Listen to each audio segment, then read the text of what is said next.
Well, I thought we had spring, and then that changed. We'll have spring again, I believe tomorrow.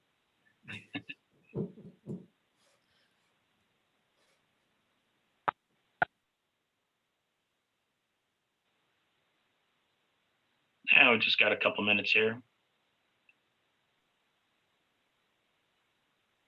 And Andy, did I understand correctly? I mean, I could do the count myself. We have a quorum at present. Is that correct? I count 9 so far. Is that what you have, Jess? Yep. Okay. Okay. Very good. Mm-hmm. We'll just give it one more minute. Sure. Good morning, Lisa. Morning, Chair Stan. How are you? Good. I guess I should respond in kind and say Commissioner Lisa. No, call me Lisa anytime. That's fine. I'm enjoying my view, which is our foothills covered with snow. It's lovely. Oh, that's awesome.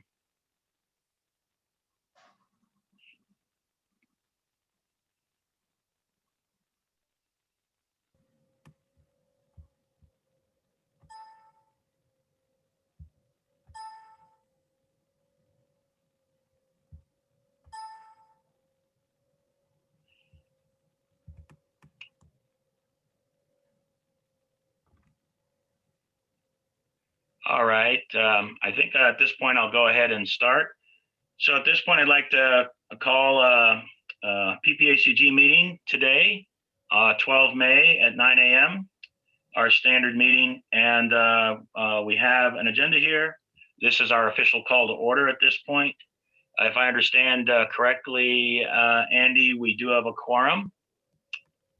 And do we have any new participants this morning? I don't think so, but let's just make the offer. Okay, hearing none. Stan? Oh, yes, please. Yes, Wayne? This is Wayne William.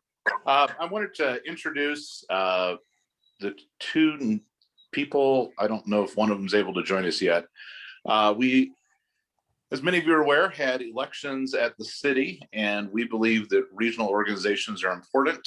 And we also want our new colleagues to have the opportunity to participate in the regional bodies such as Pikes Peak RTA and Pikes Peak Area Council of Governments. So we have 2 of those members that are actually going to be joining this board, Dave Donaldson, who's with us today, and Nancy Hingham, and then Randy Helms will be joining the Pikes Peak RTA board. I will be stepping down in order to create that opening, but just wanted folks to let you know that it's in no way reflective of my love and appreciation for this great organization, but it's reflective of the importance we place on having our new colleagues get the opportunity to work in leadership in this very important regional organization, as well as the Pikes Peak RTA. So I think I heard Dave earlier in the introductions, and I'll turn it over to him if he wants to do more of an introduction. Thank you, Wayne. Dave, I appreciate Wayne, by the way, you're bringing that up. And Dave, if you'd like to introduce yourself. And I see Nancy Hingham has just joined us as well. So once Dave is completed, we'll ask Nancy to introduce herself to the board as well. Dave, go ahead. Yeah, thanks, Wayne, for the introduction there, and Stan for giving me the opportunity to say hello. And Wayne kind of touched on it, but was elected to District 1, which was Don Knight's seat, and wanted to be on this board, and was fortunate enough to be given that opportunity. I look forward to working with all of you. I know some of you. Lived here for 30 years, came here in the Army, worked as a physician assistant on the civilian side after the Army. And again, I look forward to meeting with you next month. I believe we'll be doing it in person and getting to know you better. Thank you. Great. Thank you, Dave. And welcome, Nancy. Wayne just, I don't know if you heard it. Wayne mentioned that you'll be joining our board. I think you still need to be confirmed by City Council, but you're participating in the meeting this morning. But welcome aboard to both you and Dave. And Nancy, if you'd like to spend a minute or so and introduce yourself. Sure, happy to do so. Thank you so much also for giving me a moment to say hello. I expressed interest in serving on this board, in part, really in large part because of the mission and the purpose, which is really collaborating across all the various entities that serve our geographical area and in government. And I think of myself as a real collaborator and working across boundaries. And so I'm very excited to be a part of this group. I've also lived, like Dave, in Colorado Springs, moved here in 1990, so 31 years. As a military brat, lived on the Air Force Academy as a kid, and came back here with my husband in 1990. So I'm representing District 5. And really, really happy to be serving on the council and happy to be with this group. I will have to leave about 50. I'll only be able to be on for about 45 minutes today. I had some other things scheduled. So I'm, looking forward to meeting you all. Thanks very much. Great. Thank you very much. Welcome to both Dave and Nancy for, joining. I know it still has to be official, but welcome anyway. And also congratulations to both of you for your election to City Council. And if I heard right, Wayne, you mentioned that you'll be stepping off of PPACG. If that is true, I think it's just appropriate to express our appreciation for your service this time. And I believe you served another time some years back as well. But anyway, thank you for your service on PPACG. Will we see you next meeting, or will this be the last meeting for you? You'll probably still see me, and I will still be one of the alternates to PPACG, but since Yolanda's an officer, in order to create openings for our new colleagues, I agreed to step down, and I'm excited for the work they're going to do, but I do plan to attend the next meeting. Great, thank you. And yes, you are correct. I served on PPACG for the 8 years I was a commissioner, and then as the stack representative for the time I was clerk and recorder as well. So it's a great organization, and we do lots of great things there. Outstanding. Wayne, you might have PPACG seniority as an elected official over all of us with the prior 8 years and then serving this term. I did something similar. I stepped off of PPRTA so that these different boards can different members of the Board of County Commissioners can participate on the different boards. So I appreciate your doing that, Wayne, and I did that on PPRTA as well. So outstanding. I guess we'll see you next week, next month also, which is great. And that I guess will be our last meeting with you, official meeting with you. You may come and visit us from time to time. Also, I see Eric Stone is on the line. Good morning, Eric. Good morning, Commissioner Vanderwerf, Mr. Chairman. Good to see everybody. Looking forward to seeing everybody in person next month. Outstanding. So are there any, continuing with introductions, is there anybody else that has not participated in a PPACG meeting so far and you're on the line right now? All right, hearing none, let's go to item 2. And this is agenda approval.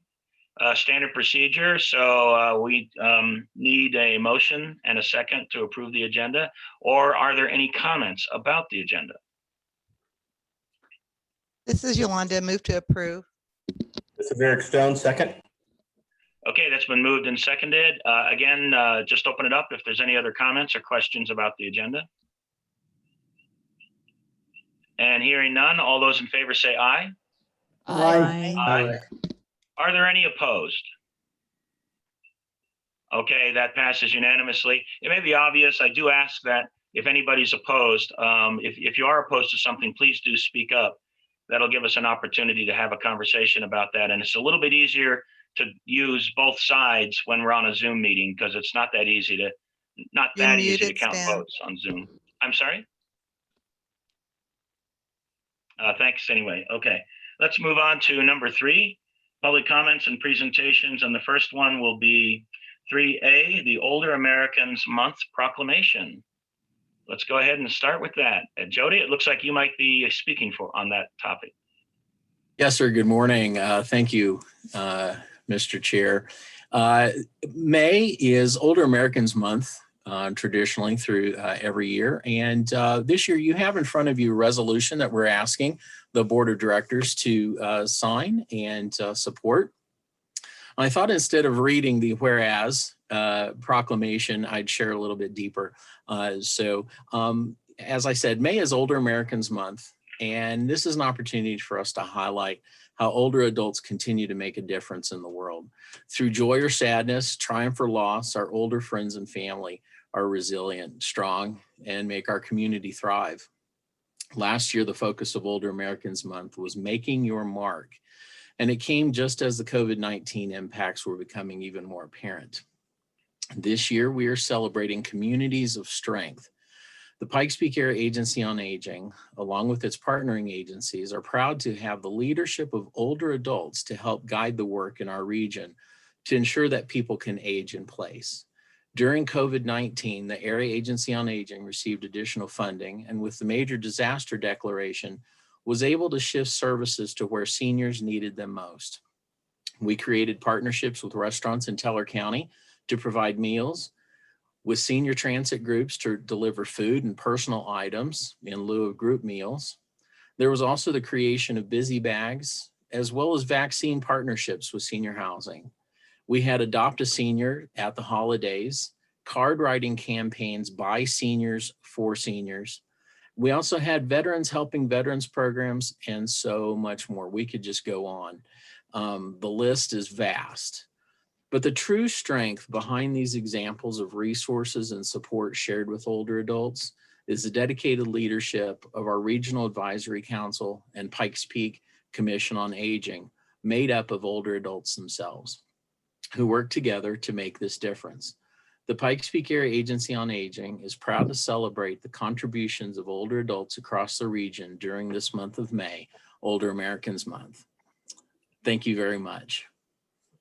We just ask that you support this resolution recognizing Older Americans Month, May 12th, 2021. Great. Thank you. Yeah, thank you, Jody. I'm happy to sign it. And I notice it's on the presentations section. So is a vote required of the board to proceed with signing this or not? It's a mere formality, Mr. Chair. So yeah, if you could do a motion and a second and approval, that would be super, just to make it official, since it is adoption of a resolution. Okay, Wayne, great. I move appreciate approval. that. Oh, I'm sorry, Wayne, please proceed. I move approval. All right. That's been Yolanda, moved and second. seconded. Oh, And we have a second. Thank you. I do have actually one correction. If you could scroll up. It's actually on the blue bar on the left. With all due respect to former council member Jill Gabler, she's still listed as a member. I just made a note to adjust that as well. I saw that too. So we'll get Yeah, that great. updated. Thank you. And then So just a reminder to the board members, if you guys will state your names in making motions, we didn't cover the housekeeping when we did introduction and roll call. So if you guys will just Alright. state your names for motions and mute yourself if not talking. okay, great. Thank you, Jessica. Do you have the names for this motion? Okay, good. Thumbs up. All right, and I'll work on the assumption that when we get to the signature, the blue bar on the left will be corrected for that signature to go forward. Thank you. Are there any comments or questions on this? By the way, it's great that we continue to support our older Americans and to celebrate Older Americans Month. It's outstanding, and I thank the staff for continuing to be thinking about celebrations like this. Having said that, any other comments? Yolanda, I do have a comment. Yes, I please. did Meals on Wheels about a month ago, and it was so gratifying to be able to take meals to homes where people could age in place and stay there. There are people in their 90s and heading toward, being centurions, and they're able to stay in their place. And I think we're a country that kind of idolizes youth, and where other countries will look at our seniors as a place of wisdom, and that bring a lot to the table. So I really am excited about this resolution, and I see that it's extremely important. Thank you. Excellent comments. Any other comment? And one more yes, is please. that And that I'm really excited too that our senior population has been vaccinated, has a vaccination rate of 70% and over. So that's really exciting that we're taking care of as best we can of our seniors. Also a great comment. I agree. I'm glad that we have such a high vaccination rate for our seniors in our community. Obviously, they're a high risk group for COVID, and that was an appropriate priority to pursue, earlier than any other priority. So thank you. Any other comments? And just before we go to a vote, my mom actually benefits from these things as well. She's a senior, lives in New Jersey, is not very mobile, and has a nonprofit. She pays for the meals, but she has a nonprofit deliver the meals to her house. So she benefits from services in New Jersey that are similar to this. And it's great that we do this here in our community as well. All right, shall we proceed then with a vote? All those in favor say aye. Aye. Aye. Aye. Are there any opposed? It might be a tough go for you if you oppose this one, but you have the right to do so. But anyway, I think it passes unanimously. And thank you again to the staff for recalling this Older Americans Month and getting this proclamation out.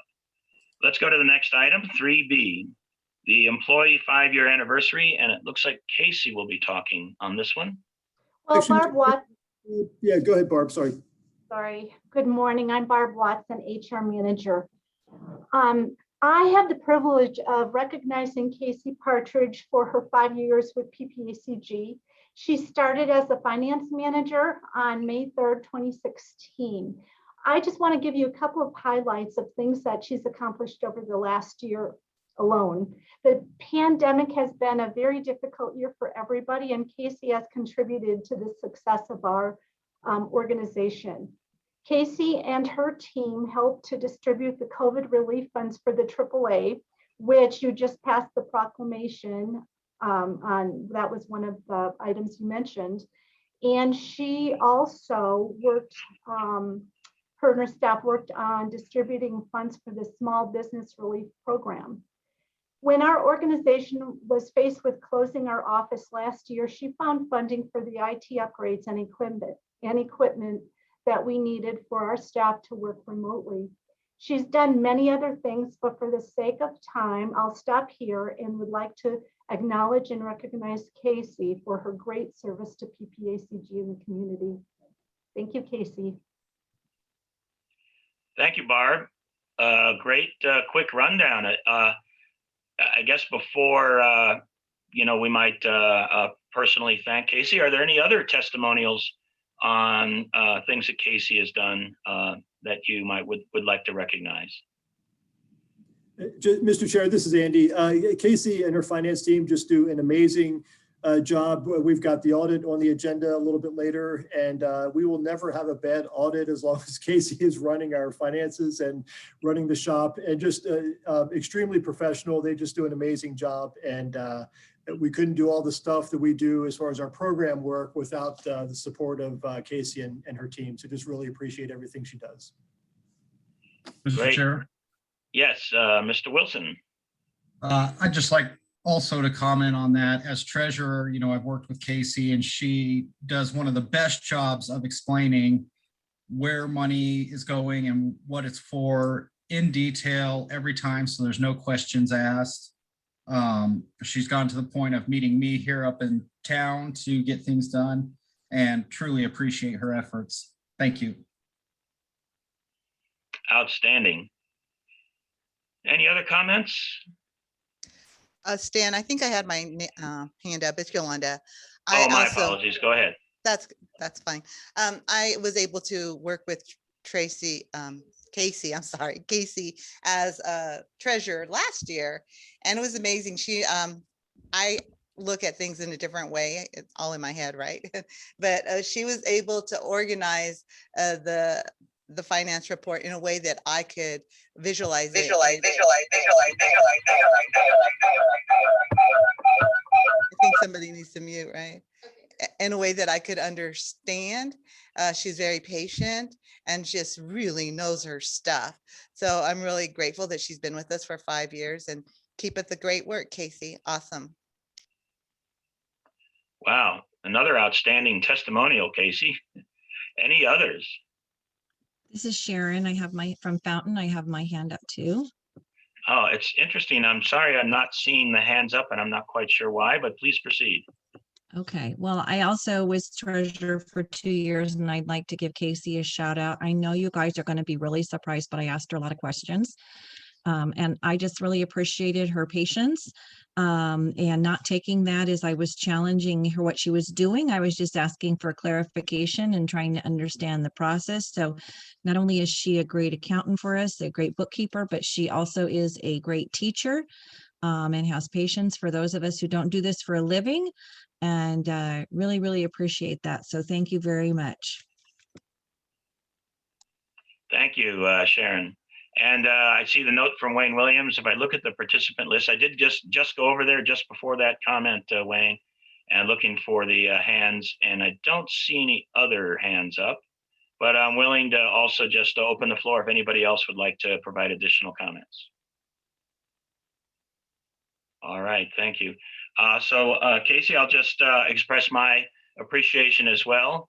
Appreciate that you've got so much expertise in budget and finance. Super important always for all public agencies to really have good, clean books. It's an appropriate thing since we are consuming taxpayers' money, that those are always in excellent shape. And I know you do a great job over there, and you just heard some testimonials. So congratulations, and we appreciate you. And I guess we're celebrating your 5-year anniversary at this point, Casey. So thank you very much. Would you like to make a comment or two? I just want to thank the organization, and I really appreciate the board's support, especially working closely with the treasurers that I've worked with. And couldn't be doing the job I'm doing without my staff and the support of other PPACG managers. So thank you very much. All right. Thank you, Casey. Unless there's other comments that need to be made at this point, we'll go ahead to the consent items. This is item 4, and there are 3 items there. And Andy, I don't know if you have any, I'm sorry? We do Yes, have Jessica? one more public comment that wasn't listed. Please. And that is, I need a board photo for our annual report. So if everybody can turn their video on and smile for just a second, I will take a picture of you lovely people via Zoom.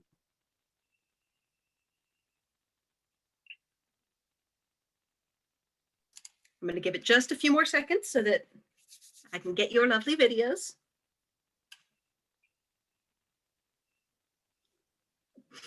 Thank you all for your patience with me.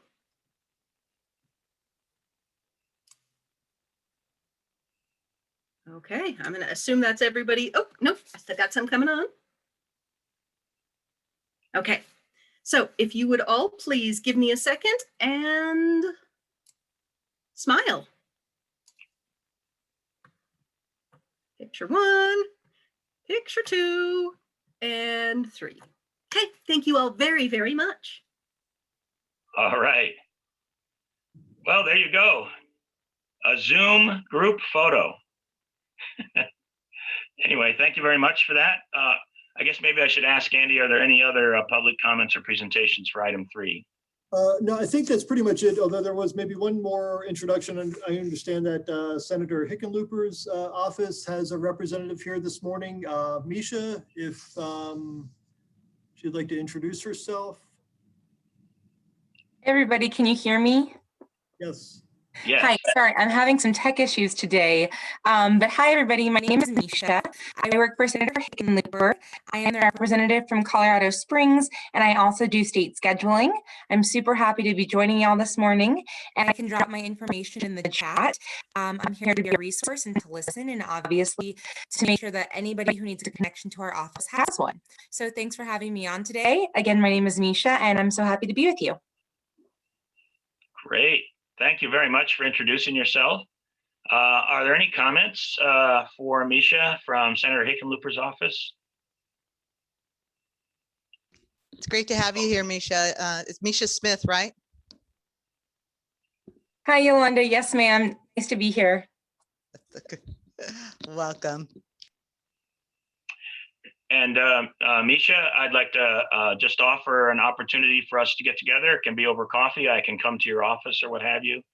I was working prior to COVID, was working with Senator Bennett's office on a thing that we were working on legislatively, which was trying to connect the opportunity zones with the Workforce Innovation and Opportunity Act. And Senator Bennett's office was very excited about that concept, to get those two connected, and was interested in introducing legislation on that point. But I have not had a chance to share that with your office. So sometime in the near future, I'd like to make that opportunity and share with you the concept and the idea. I would love that, Stan. Great, outstanding. Thank you. All right, thank you for that introduction, and thank you, Andy, for providing that introduction. Are there any other items then at this point for 3? No, I think we're good. Okay, thank you. Let's move on to number 4, the consent items, which is approval of the minutes, the summary of financials, and the transportation procurement policy. And these are consent items that we'll act on as a whole. But before we go to a motion, are there any comments or questions from any of our board members? Yes, this is Bruce Davis with the City of Victor. I had some questions about the transportation procurement policy. And I guess is just right off, do we have like a boilerplate contract clauses that we use when we send out for a bid or an RFP or anything like that? Sure, this is just policy here, but I was just wondering about that, if there's like a standard boilerplate set of terms and conditions that we provide when we send out a thing for a bid or proposal. Mr. Chair, Mr. Davis, I'll take a stab at that, but I know that Jason O'Brien, who is taking the lead on this, is on the line as well, and he can help out. We do have some boilerplate language that we include in our RFPs and then in our contracts. And just so you know, this came up at the board workshop last week. This doesn't replace our existing procurement policy, but we found that we needed to have something additionally that helps cover us when we use federal funds for transportation studies and plans and things like that, where our current procurement policies really didn't meet all those state and federal requirements. So this is kind of an addendum to that. So it gives us a little more coverage and make sure we're checking all the right boxes that Federal Transit and CDOT might be looking for. Jason, if you're on the line, anything else that we need to kind of amplify there? No, I think that pretty much covers it. We did have an existing boilerplate document that was used agency-wide for general purpose procurement. And this one is sort of an addendum that just brings us into alignment with a lot of CDOT and federal requirements. So it's something that doesn't really affect member jurisdictions that are awarded PPACG funds or other things like our regular monthly expenses or building expenses. But it's an addendum that'll help us make sure that we're in alignment with CDOT and federal requirements. Okay, I had a couple other questions too. Do you use the FAR, the Federal Acquisition Regulations, as kind of a guide when you put together your policy or your contracts and RFPs, IFPs, whatever? No. I was just wondering. I don't believe we do, and Casey may know, or Jason, if you're familiar with the FAR, feel free. No, we don't use the FAR. We have a standard contract that we use for all of our regular contracts with outside providers. We have a special one for our AAA providers. Those have been reviewed by our legal counsel. We make sure we have all the federal regulations that are required based upon the funding source, whether that be the Colorado CDHS or CDOT. And we look at each contract as they come in and make sure that changes haven't been made and that everything that's in there needs to be in there based upon the funding source. So because we have so many different funding sources, we don't use the FAR. We use the Uniform Act as our guide for what's allowable. So does that answer your Okay. question? Yeah, pretty much. And maybe just a couple of things too, just maybe as a suggestion, like on page 9, if you're going to do a construction contract or anything like that, I wonder if you might want to consider adding on your, it says the following information should be clearly listed on the RFP, I believe, like including a site visit before you issue your RFP, see if there's any questions with regard to that. And the other thing I might suggest too is you have on page 10 that the basis of award, delivery, and performance schedule, under that it says a NTE and not to exceed value may be listed on the RFP. And my recommendation is that you don't put in anything like an NTE or dollar amounts, because my experience in the past is contractors will bid up to that number. And then also under negotiated procurement under item E, you have one of the things you, let's see right here.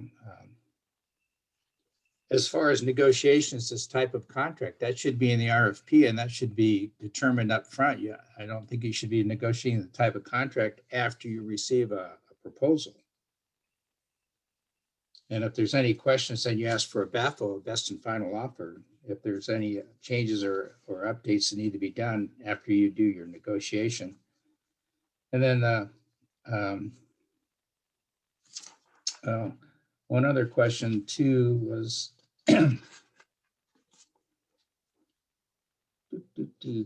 under contract requirements. I'm assuming that in your terms and conditions, you probably have something like a cure notice or termination clause and stop work and stuff like that that might be applicable in the event you have to do something different and terminate a contract or stop work on something. So I'm guessing that that's probably in your regular set of terms and conditions and the that go out with the RFP. So or would be. Go ahead. I'm sorry.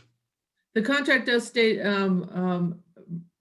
how if there's a stoppage of work or if we have to have them stopped and pay and all the structure on that. There's also in the majority of our contracts, there's a retainage that we hold on to.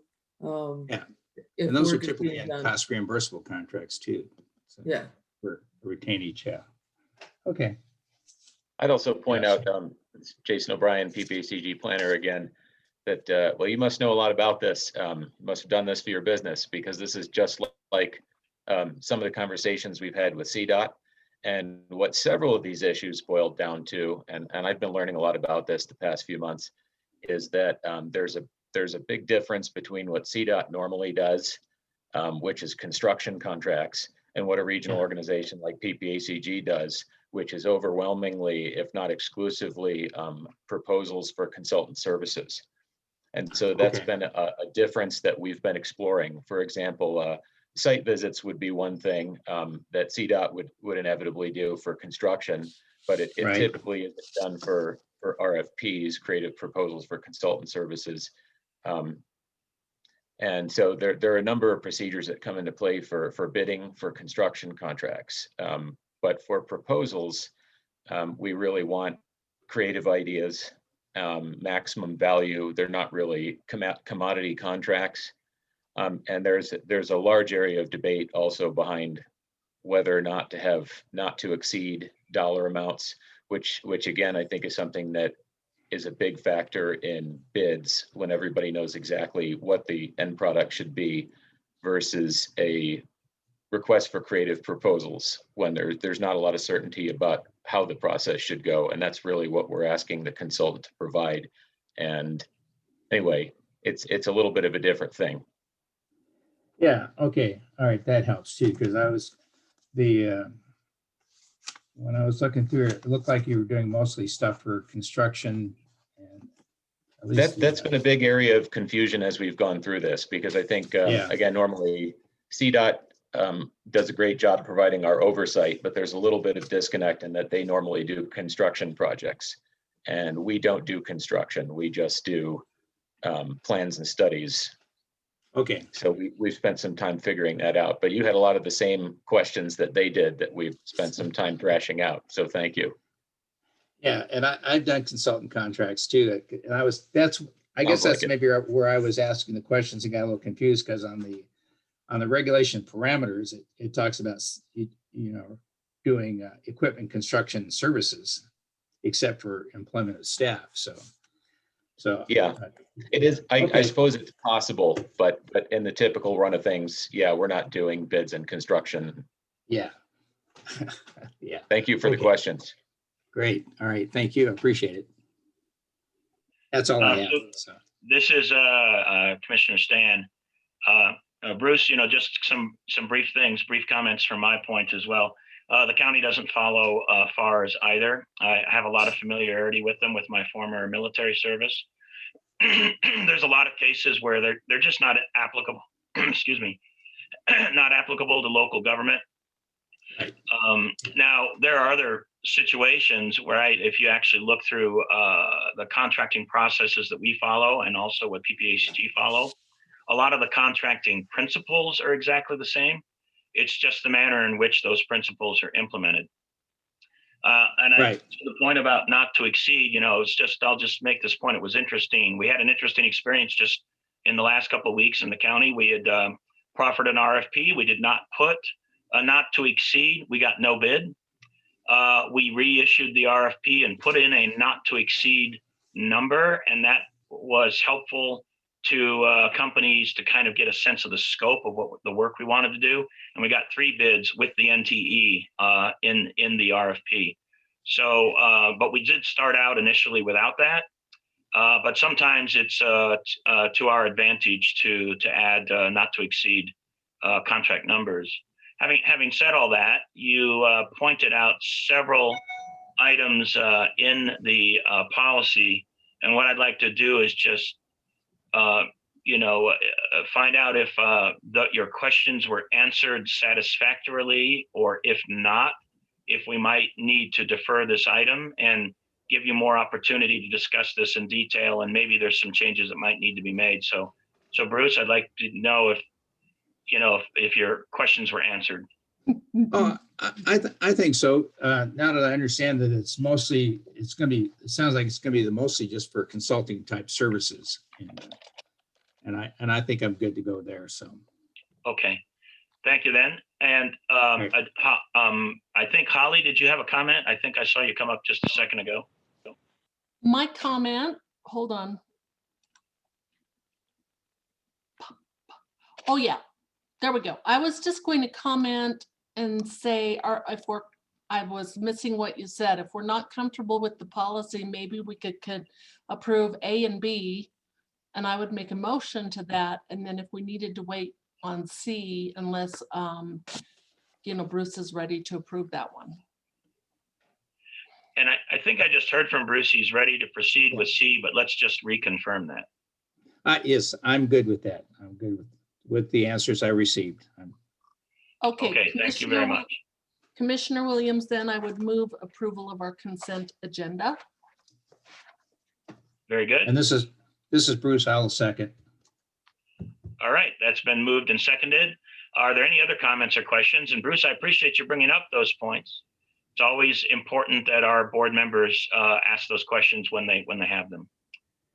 Any other comments? All right, hearing none. For the consent items A, B, and C, all those in favor say aye. Aye. Aye. Aye. Are there any opposed? Oh, I'm sorry. Are there any opposed? Okay, hearing none, that passes unanimously. And Mr. Davis, please take the opportunity to make an appointment and come down and talk to the procurement folks at PPACG in detail. With your background and expertise, you might find something that we can improve on, and we certainly wouldn't want to fail to do that. Thank you. I did do government contracted administration for 30 years, and it's been a long time, so I've forgotten a lot of things, but I just thought I looked through that and just thought I'd bring up a few questions, but thank you. Appreciate that, Chairman. Great. Thank you. Okay, very good. Let's move on then to number 5. And 5A is the PPACG auditor report. Mr. Chair, I know that we're going to have Stephen Hostetter from Stockman Cast and Ryan, but I believe he won't be able to join us until 10 o'clock. So we may need to defer this item, go into the other action items, and then revisit that when he does tune in. He had a couple of other board meetings this morning as well. Okay, very good. Let's defer that for the moment and move to 5B, the 22-25 tip draft for public release. Good morning. This is Catherine Wenger, PPACG. This is a action item for releasing our 22 through 25 draft for public comment period, which is a 30-day comment period. Our TIP is our Transportation Improvement Program, and it's our short-range plan that lists all transportation projects that are federally funded and state funded within our MPO region. And we update this document about every 2 years, and it's a 4-year outlook. And this is for the future year of 22 through 25. The memo also outlines that we'll be doing another tip coming up later this year so that we can get into alignment with the statewide version, which is the STIP, or the Statewide Transportation Improvement Program. And so you'll be seeing this kind of process happen again relatively quickly. And so I'd just like to give you the heads up on that. So the adoption schedule is we're now bringing this to our draft document that's in the link and also provided in your attachments for review by our boards for releasing to the public. We do this for 30 days, and we're going to be holding 2 open houses to provide opportunity for the public to provide any comments that they have on the projects or the document itself. And then we bring those comments to our boards for any adjustments or review that they would like to make regarding those. And then we bring it back to you for final approval and adoption. And the planned approval for this tip would be in August, and we'd be bringing that to you. And then it would go into effect soon after. Since we brought this to you last month for review, there have been a couple of changes to the document, mainly based on feedback we received from our Federal Highway and CDOT partners. And we've added a couple of tables to summarize our revenues and expenses to really clearly identify our fiscal constraint, or that our expenses don't exceed our expected expenditures and our revenues, excuse me.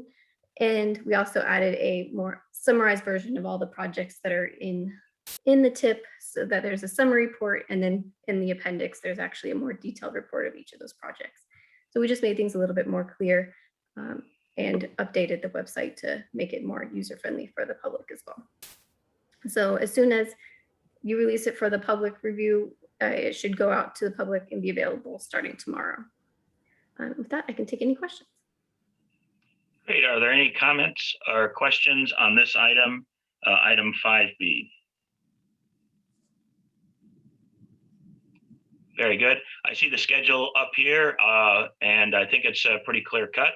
And we're talking here about taking this tip draft and putting it out for public release, getting those reviews, and then bringing it back into our system for the TAC and CAC to review, and ultimately to come back to the board for approval.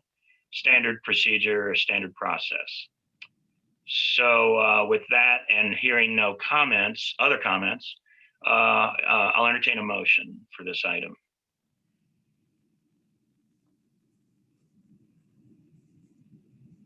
Don't all jump out at once now. Commissioner Williams, I would move approval. Okay, that's been moved. Do we hear a second? Commissioner Stone, second. All right, that's been moved and seconded. Again, one last opportunity for anybody if they have questions on this item.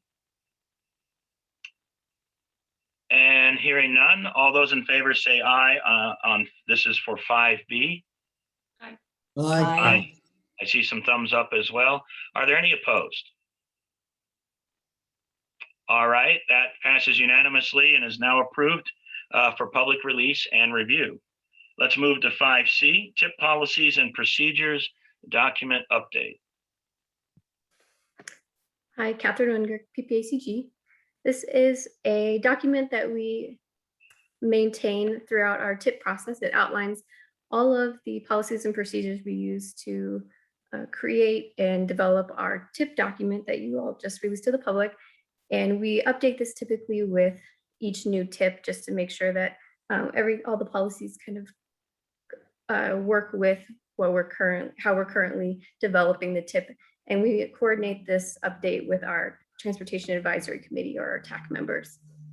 And this update is, the main change that we had for this update is to identify how we're going to ensure that the projects that we have listed in our Transportation Improvement Program or our TIP are obligated in the year that they're listed. So we have projects programmed in each year, and and federal highway policy requires us to spend that money or obligate it in the year that it's listed. And so we really want to make sure that we are keeping on top of these projects and making sure that the documents were completed on time, so that then the projects can be implemented and completed on time as well. And so we just added an outline for how we're going to accomplish that. And it's mainly how PPACG is going to check in and make sure that we check in with each of the jurisdictions and outline to them how we're going to follow up and maintain that progress that CDOT and Federal Highway would like to see.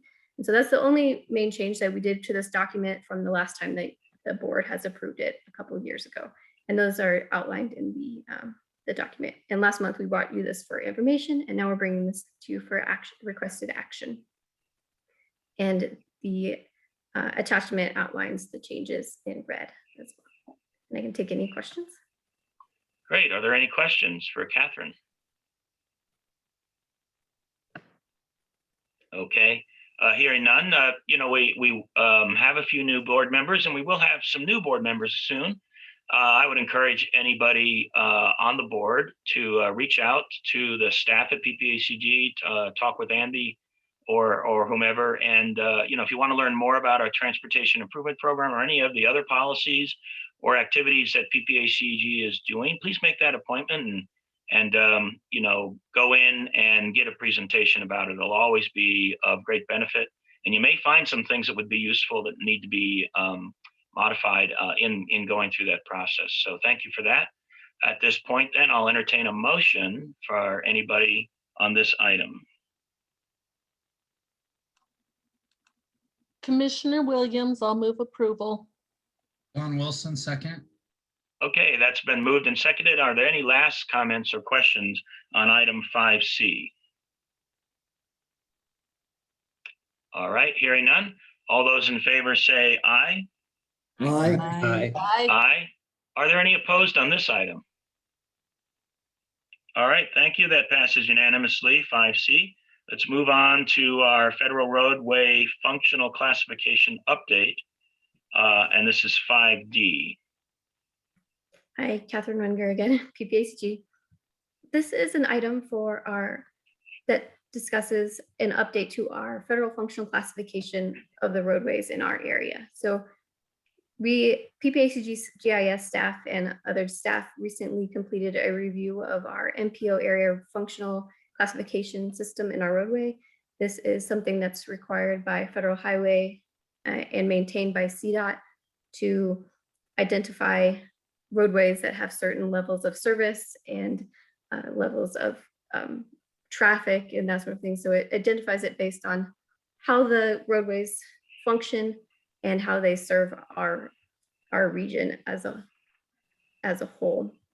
And so it's recommended to update and review these roadways and our functional classifications about every 10 years because there's growth in the area and roadways change. So the recommendation is about every 10 years that we do this. And so we have completed a full review of this and have made recommendations to our TAC members on what we believe updates should be made to this system. And we are currently working with them to identify if they feel that the recommendations that we have provided based on the data analysis that our GIS team did is appropriate. And so we're working through that, and Monument is actually the first group or the first entity that has worked through this process and would like to make updates based on those recommendations and their review as well. So the recommendations that you see are on our in the memo are 5 roadways that would be going from local to either minor collector or minor arterials. And then there's also one that is identified as going from a major collector to a local road. And that's because it doesn't quite function as a major collector as identified through federal highways and CDOT's guidance. So most of these are moving up from local to a functional classification, as local is not considered functionally classified and is therefore not a part of that system. And also means that if it's not functionally classified, it's not eligible for federal funding aid through our programs. There's some more background on the functional classification and policies in the memo. I won't go into too much detail, but as far as how the next steps for making this functional classification change is that we get an official request from the entities or the jurisdictions through the MPO process. And then we take that through our committees for their review. And then once approved and we get a resolution from our board, we provide that information and request to CDOT. They review it and make sure that it follows the guidance that they have. And then once they approve it, they submit it to Federal Highway, and then final approval occurs through that. And once Federal Highway approves it, then it makes the official change in the system, and those changes are updated in maps and documents as well. And I will stop there and see if there are any questions. Are there any comments or questions on this item, 5D? Yes, this is Bruce Davis, City of Victor. Just for clarification on my understanding. So when you make these changes, that does impact future funding ability for improvements or changes on these roadways. Is that, am I understanding that correctly? So Yes, correct. It does change the eligibility for federal funding and grants, particularly through our regional program. Yeah. Okay. All right. Thank you. And to that point, Catherine, you've got on the screen the 5 recommended changes from Monument for roads that are within their jurisdiction. For the items that are they are proposing to upgrade from local to minor collector or minor arterial. That is a process, just correct me if I'm wrong, that's a process that would take a road that was otherwise not eligible for potential federal funding and make it eligible for future federal funding for some work that might be done on that road. Is that correct? Yes, you are correct. The first 4 would be making them eligible for funding. Okay. And then with that in mind, obviously that's potentially very useful for our community to make sure that these roads are properly classified. I can take a look at like number 5 in the package, there is a map. When you look at number 5, Washington Street, it's obvious that that is not a major collector and does need to be reclassified to a local road. So the map is very useful to kind of get a sense of these 5 recommendations that Monument has made. Having said that, we have other municipalities, in PPACG that would also have the opportunity to do reviews and possibly change classifications of roads or make those recommendations. And that could be advantageous for those municipalities because it might allow for some roads to become eligible in the future for federal funding. So Catherine or Andy, what is our schedule for the other municipalities to provide inputs like what Monument did here? And thanks for bringing that up, Stan. Yes, we are working with the other jurisdictions currently to go through those documents. And I believe in the next couple of months, we should identify what roadways that they would like to either upgrade or downgrade. It typically is going to be an upgrade because there are a lot of local roads that should be upgraded based on the data that we see and the information provided by the jurisdiction. So I believe in the next couple of months, you should see, if not all or some of the other jurisdictions And we're probably bringing them in batches so that it's not all at once, but in the coming months. Great, thank you. So we're on a pathway and we have an offer to the municipalities. And I guess at this point, it'd be good to encourage all the municipalities or the counties as well. Counties as well could fit into this review. But I would encourage our members to do that because it could be helpful getting roads properly classified and then possibly make it eligible for federal funding. So hopefully everybody will be doing that at some point in the future. And Catherine, it sounds to me like we'll probably be having this conversation through the summer with regard to other recommendations on other roads coming from the counties and other municipalities. Would that be accurate? That's correct. Yes, we are working closely with TAC members on this to make sure that the recommendations we provide are what you all want. Great, thank you. So my thanks to Monument for being the first out of the gate on this round. Having said all that, are there any other questions on this item? All right, very good. I'll entertain a motion then at this point. Wilson, motion to approve. All right, we have a motion. Do we have a second? This is Bruce Davis. I'll second. And I think we had two possibly come up. Was that Mr. Davis that made that second? Yes. And Mr. Graham, were you going to also make a second? I was, but certainly Mr. Davis is sufficient. Okay, just for the record, let's have 2 seconds from Mr. Davis and Mr. Graham. Why not? All right. Any other comments or questions? All right, let's proceed then with a vote. All those in favor say aye. Aye. Aye. Now, are there anybody opposed?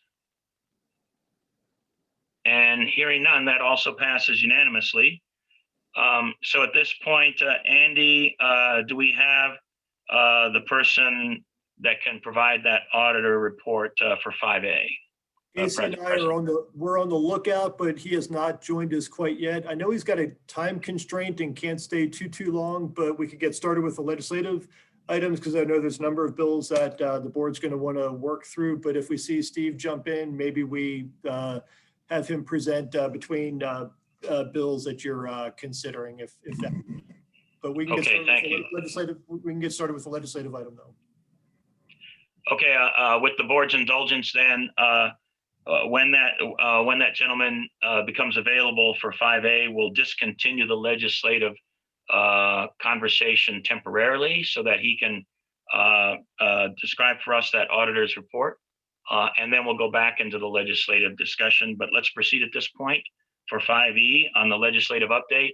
And Andy, you'll let us know when he's online. We will, for sure. All right, thank you. Jessica, yeah. Good morning, board members. Jessica McMullen, Policy and Communications. I'm going to give you a super quick summary of just generally what's been going on at the Capitol. I'm going to pass it along to John Leosatos to talk about the details of the transportation bill that I'm pretty sure is what everybody wants to talk about. And then our legislative committee co-chairs, Sharon and Dick, will take over from there. So quick things, the state budget, the long bill, has been passed and sent to the governor for signature. We received a draft of the transportation funding bill that we were anticipating. Thankfully, CDOT sent that to us as well as our lobbyist, and CDOT asked us for the any input and feedback that we could do. So our legislative committee did a speedy quick meeting before that to review it and see if there was anything else. That bill has been introduced now. That's Senate Bill 21260, Sustainability of the Transportation System. And the legislative committee did review that just this Monday so that they could discuss all the details, which Sharon and John and Dick will all get into. And we're anticipating that the legislative session is going to run through the first week of June. We're actually anticipating June 12th. So the very last date that they can be there. Does anyone have any questions about the bills that were listed on our new bills and proposed positions? Or are you ready for me to hand it over for transportation discussion? Any comments at this point? There's a great reference if you look at the first page for agenda item 5E that actually lists the bills that are proposed for support, oppose, or monitor. So hopefully everyone has had a chance to go through that briefly. And obviously the big bill that we're going to probably have a long conversation about is the transportation bill. I suppose maybe we do have another option. Jessica, I don't know what your plans were for this, but we maybe could vote on the others. They may be, less long-winded in a conversation. Maybe they're fairly straightforward and simple, and maybe I'll just make the point, maybe it's appropriate at this point to go through those. And let's get to a vote on those. Yes, go ahead, Dick. Do you have a different recommendation? Yeah, we had discussed this, and we thought the best method would be to go through the transportation one first. There will be some discussions on the other, but the transportation bill is the most important one that we have. So I think, if we start on it now and then we end up having to break, that's fine. John is really good at picking up where he left off. And I will chime in real quick that part of the reason we want to make sure that the transportation bill is in there first, under those new bills and proposed positions, obviously you don't get the ones that we just talked about this Monday. And the committee is recommending that we take a position of amend on that bill. So that is a position that's not in your list, but is part of the positions we are hoping you will support. So. Okay, since the legislative committee is recommending we start with the transportation bill, let's go ahead and proceed with that. Okay, John. Hi, everybody. For the new folks, my name is John Leosados. I'm the transportation director at PPACG. And because the transportation bill is the same as transportation director, I've been sort of delegated as your in-house expert. So, but I use the term expert loosely. So we'll get through this together. The first bill that came out was 190 pages. And then when they actually dropped the draft bill, and then when they actually dropped the bill, it was 197 pages. So I'm obviously not going to be able to cover everything in this. And I do know that there are several folks that are very well versed in the bill. So I'll just try to sort of hit some of the highlights and then get out of the way. For those of you who are not familiar with the bill, it increases revenues by a fee structure on a lot of different things, indexing of the car rental fee. There's a fee on your Uber and Lyft. There's a fee on Amazon and those sorts of things. There is a provision that puts a parity on electric vehicles. So right now they pay a $50 registration fee. This will increase that over time. There will be a fee on gas. So where the gas tax right now is at 22 cents, this is an additional fee that adds 8 cents over time. And then there's a sort of one that does diesel, and they name it a little differently so they can divvy it up sort of differently. And that's another 8 cents over time. And so that's where the funds are generated. In addition to, they are taking sort of the additional 267 funds that are coming from the general fund. They're replacing that with new general fund dollars. And those over time are about, let me just check my notes, 426 million over the 11 years of the plan. So I think right now I can just go ahead and throw out, there's a lot of folks who would have loved that to be a much higher number than 426 million. When you read the proposal, you can see that that the legislature has added roughly about $1 billion more of stimulus dollars. So it looks bigger and more impressive than it is, but that's really the actual number that's coming from the general fund. So I think there are a lot of folks that have an issue with the amount of general fund that's coming in, but there's a lot of folks that are looking at this as a multi-year process. And while that number isn't what we'd like it to be now, because it's not going to the voters and it is a creature of the legislature, that could be adjusted over time. Additionally, when you look at the eligible uses of the funds, there's only about 52% of the funding goes to roads and bridges. There is a portion that will go to the individual cities, towns, and counties because there's an infusion of funds into the Highway Transportation Fund, or HUTF. So all your cities and towns and counties would receive more direct funding for you to use. And then there's other funding that would go through the CDOT process. But again, because there's so much money that is going towards electrification and other things, and I think it's about 52%, by the way, that's going to roads and bridges. We're only getting about 2 more years out of the 10-year plan. And this is sort of a rough estimate of right now, when you look at the CDOT 10-year plan, the first 4 years are funded and the next 6 years are unfunded.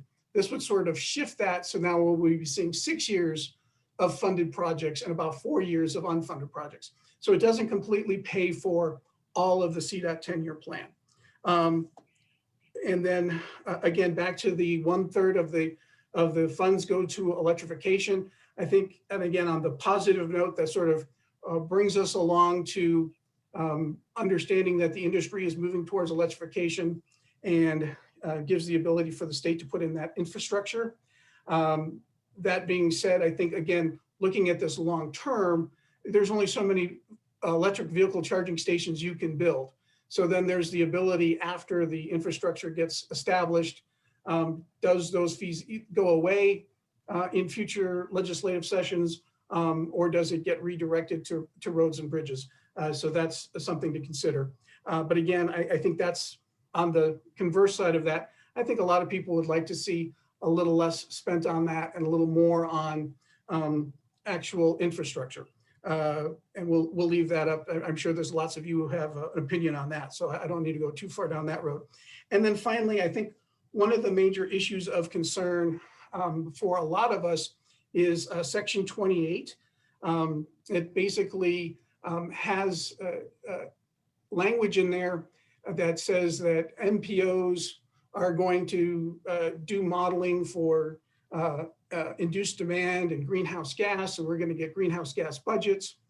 And ultimately, the whole process will run through the Air Quality Control Commission. So I think for a lot of us, if you support this bill, great, but we would certainly hope that you would tie to your support that changes are made to the Section 28, the greenhouse gas provision, just because, again, that could have wide impacts down the road on things like our PPRTA. So it's one of those things where if we can get rid of all of the language, great. But if it just needs to be a small tweak, I think the Transportation Commission is probably a much better body than the Air Quality Control Commission, given the makeup and membership of the Air Quality Control Commission is a lot of, shall we just say, central Colorado, this side of the Rocky Mountains, Denver-based, versus the Transportation Commission, which has a much more geographic balanced makeup and are people who understand transportation in a much better way. So I think that's kind of the overall synopsis of the bill. I was probably way too brief on a lot of things. I probably snuck in some things that I shouldn't have. But with that, I'll hand it over to Commissioner Elsner, who's been handling these conversations over the time. And I'm here to answer any questions or at least provide additional clarity if I can. Thank you. The bill was first heard earlier this week. Monday at 1:30. Monday at 1:30. I was planning on testifying, but I had another meeting that started at 5 and they didn't get around to me by that time. It did pass that committee. It was then sent to, I believe, the Appropriations, and it has passed that committee. It has been referred to the Committee of the Whole for the Senate. So it'll start working its way through that group, and then it'll go over to the House. I think John did a great job. One of our biggest concerns is we want the Transportation Commission to be the group that decides how things are done, not somebody that doesn't understand transportation. We're trying to get that message across. There were 2 amendments that were adopted in the appropriations. I haven't had a chance. One of them is kind of like a housekeeping one. The other one appears to have done quite a lot with some money and clarifying some things. I haven't been able to get into it yet. The votes on this are very party line, Republicans against, Democrats for. I personally happen to be a Republican that says we have to fix transportation. This is not the best bill. It's an okay bill. I would like to see some changes made to it, which is what I keep pushing. I would like to see a little less emphasis on greenhouse gas, a little more emphasis on fixing the roads. But if this bill doesn't get passed, we'll be another whole year out without any additional funding for CDOT, because the legislature isn't going to do any additional funding. And, if we keep pushing it down the road, I think we're going to have an issue. Anybody else have any comments on this or any questions about it? Hey, Dick, this is Stan. Were there any specific, we heard from Jessica, a possible proposal to amend. And then I'm interested in what did the legislative committee decide on, if they made a decision on what we would propose for our recommendations to amend.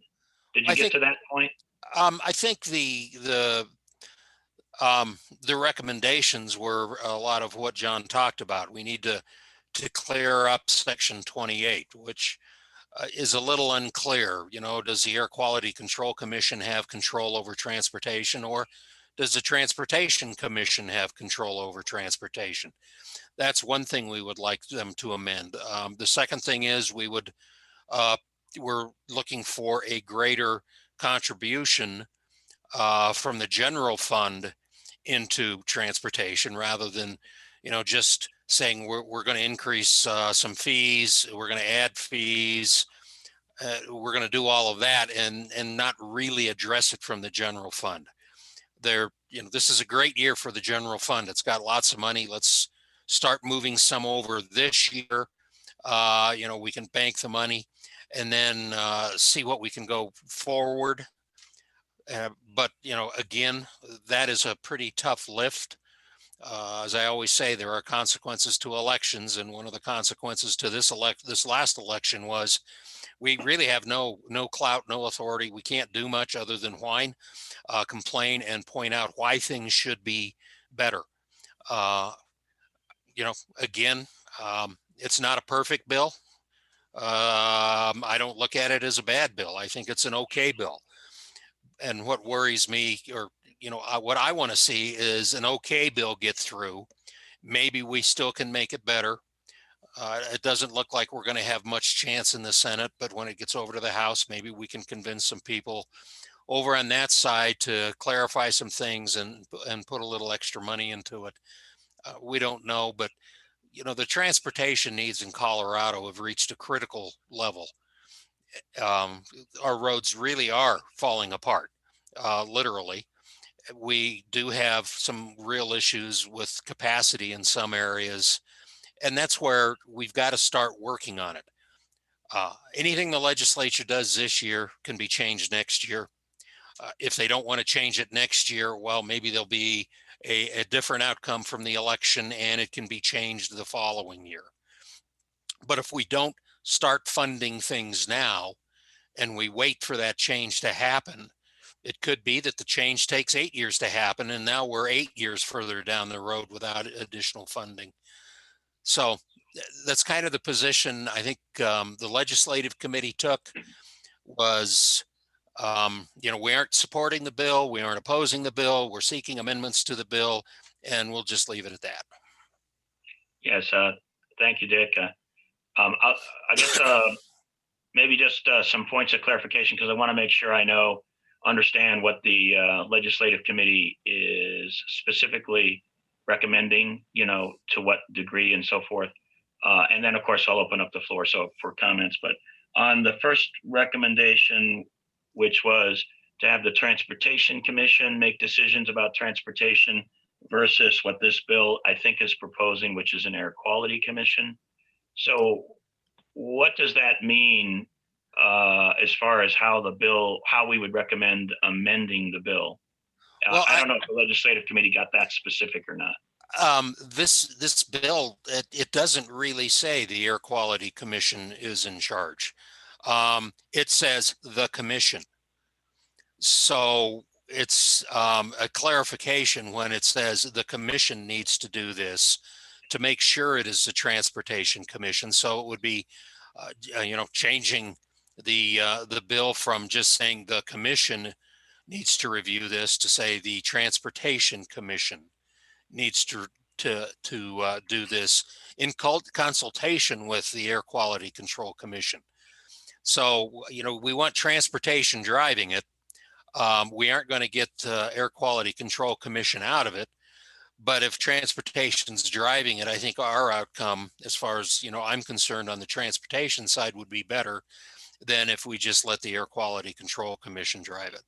And a lot of this is around the attainment regions or non-attainment regions.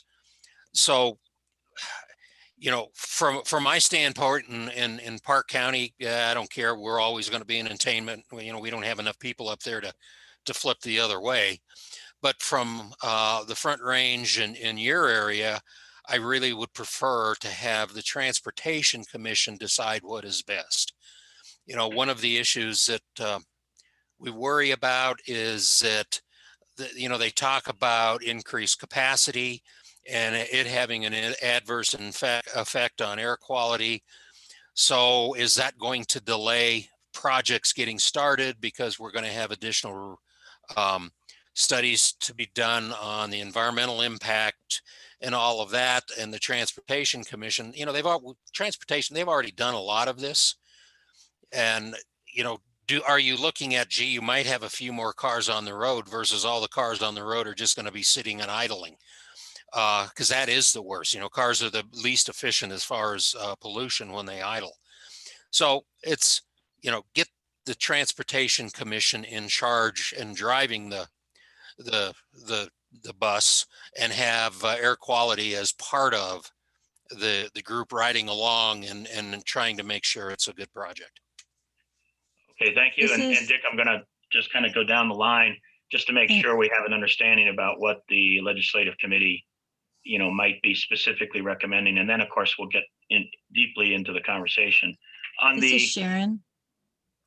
Yes, Sharon. Actually, Sharon, just hang on a second if you don't mind, but I'll call on you first.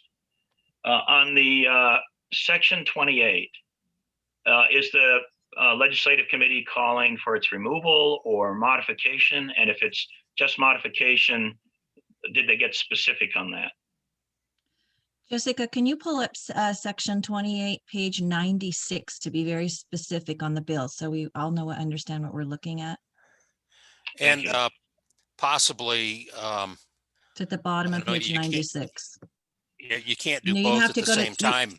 You'd have to go to the legislative window, Jessica. Yeah, and it might be more helpful if you pull up John's comments, because he had some great comments that he gave us as far as that section and the changes we would be looking at, because he brought up the question, is it the Air Quality Control Commission or the Transportation Commission and those type of things.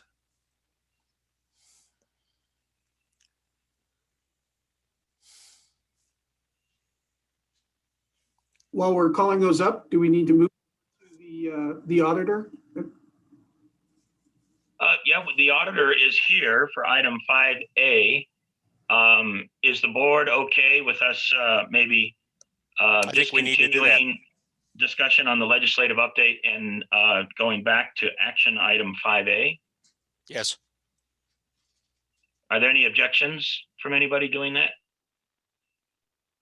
Okay, hearing none. Thank you for bringing that point up. Let's go back to item 5A. the PPACG auditor report.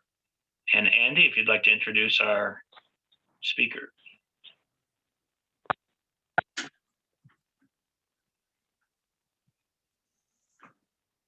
This is Casey. I'm not sure where Andy may have dropped off. I want to introduce Steve Hochstetter. He is a partner at Stockman Cass Ryan. They've been doing our audit for a number of years, and he's here to present our 2020 audit. And I know he's got limited time, so thanks, Steve, for joining us.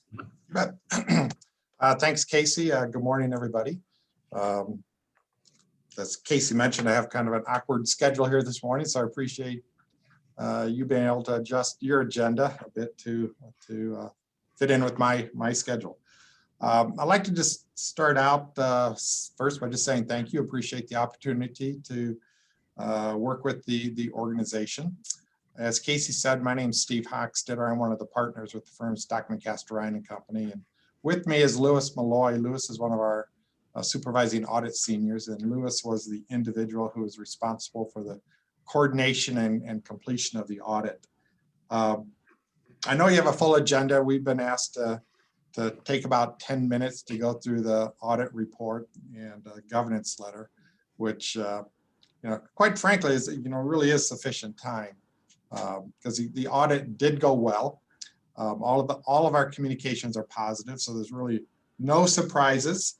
The only new information really is a confirmation to you that the audit went well. So I'll start out with turning it over to Lewis for Lewis to walk you through the governance letter. Good morning, everyone. I'm just going to briefly cover the 3-page governance letter, which contains our required communication to those charged with governance and just briefly explains how the audit went. So this letter is going to be the 3-page letter you might not have here because this is the audit report. I think Lewis can cover the governance letter without you actually pulling up the letter. Sure. Okay. So it's going to sound a bit odd, but basically on the governance letter, the first paragraph states that we have audited the financial statements of PPACG for the year ended December 31, 2020. The next section on the letter under significant audit matters simply discusses management's responsibility for the accounting policies used, which are described in the financial statements footnote 1. And the next paragraph is basically a description of the most sensitive estimates that are in the financials. On the second page of the governance letter, there's 3 sections, basically difficulties encountered in performing the audit, corrected and uncorrected misstatements, and disagreements with management. And we're happy to report that we had no such issues and encountered no difficulties. Then at the end of the audit, once the draft's been approved, we'll send a management representation letter to be signed. There are a couple other paragraphs on page 2, talks about basically that we are not aware of management consulting with other accountants, which is similar to obtaining a second opinion. And then we also discuss a variety of matters with management throughout the year, and our responses were not a condition to our retention. And the last section, called Other Matters on the governance letter, and continues to the 3rd page, states that we applied limited procedures to the management's discussion and analysis and budgetary comparison schedules, which are required supplementary information. But as we did not audit this information, we do not express an opinion or provide any assurance on them.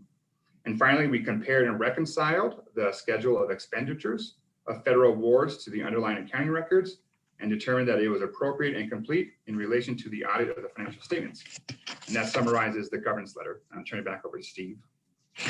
All right, thanks, Lewis. If I could just ask the person who's controlling the screen to go backwards about two or three pages. One more page. Yep, right here, perfect. So this page is our report on your financial statements. And from an audit perspective, this really is the key communications of the audit. It's our report on your financial statements. And the first paragraph is simply stating we performed the audit for the year ended December 31st, 2020. The next paragraph outlines management's responsibilities. And while as part of our audit, we do prepare this financial reporting package, ultimately management is responsible for the fair presentation of the financial statements. Our responsibilities are outlined in the next 3 paragraphs under the heading Auditor's Responsibilities. And these 3 paragraphs, basically state that we're performing the audit in accordance with generally accepted auditing standards as well as government auditing standards. And it discusses a little bit of what an audit involves, and then goes on to say that we believe that the audit evidence that we have obtained is sufficient and appropriate basis for us to express an opinion. And that opinion's in the next paragraph where we state the financial statements are fairly presented in all material respects.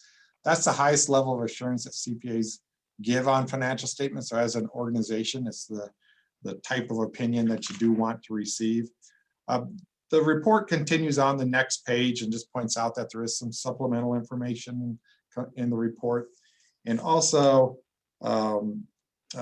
mentions that we do perform the audit in accordance with government auditing standards, and as a result, there's additional schedules at the back of the report that are required supplemental information. The next section of the report is the management discussion and analysis, which is management, as the description implies, and it begins on the next page. As the heading implies, is management's analysis of the financial results, and it's on pages 3, 4, 5, and 6. I'm going to have you go to, if you could advance about 4 pages.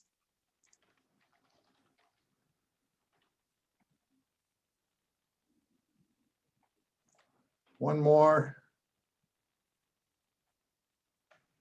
One more yet.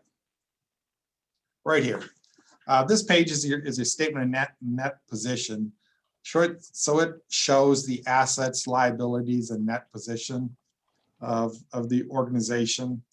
As you can see, you have total assets of $3.3 million. It's made up primarily of cash and cash equivalents, the first line, and grants and accounts receivables, which is the third line. Your liabilities total $729,000 and are relatively comparable to the prior year.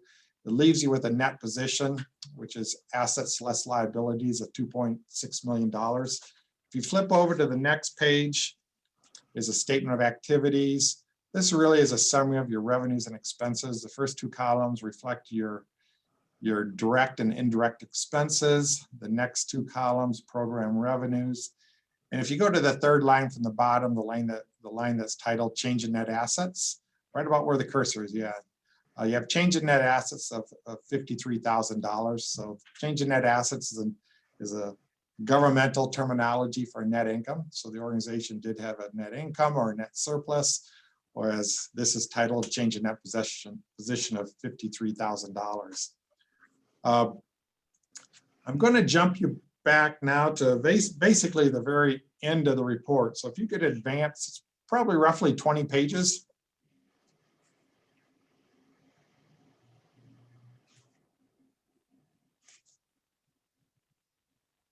Couple more pages, right? Oh, go back one.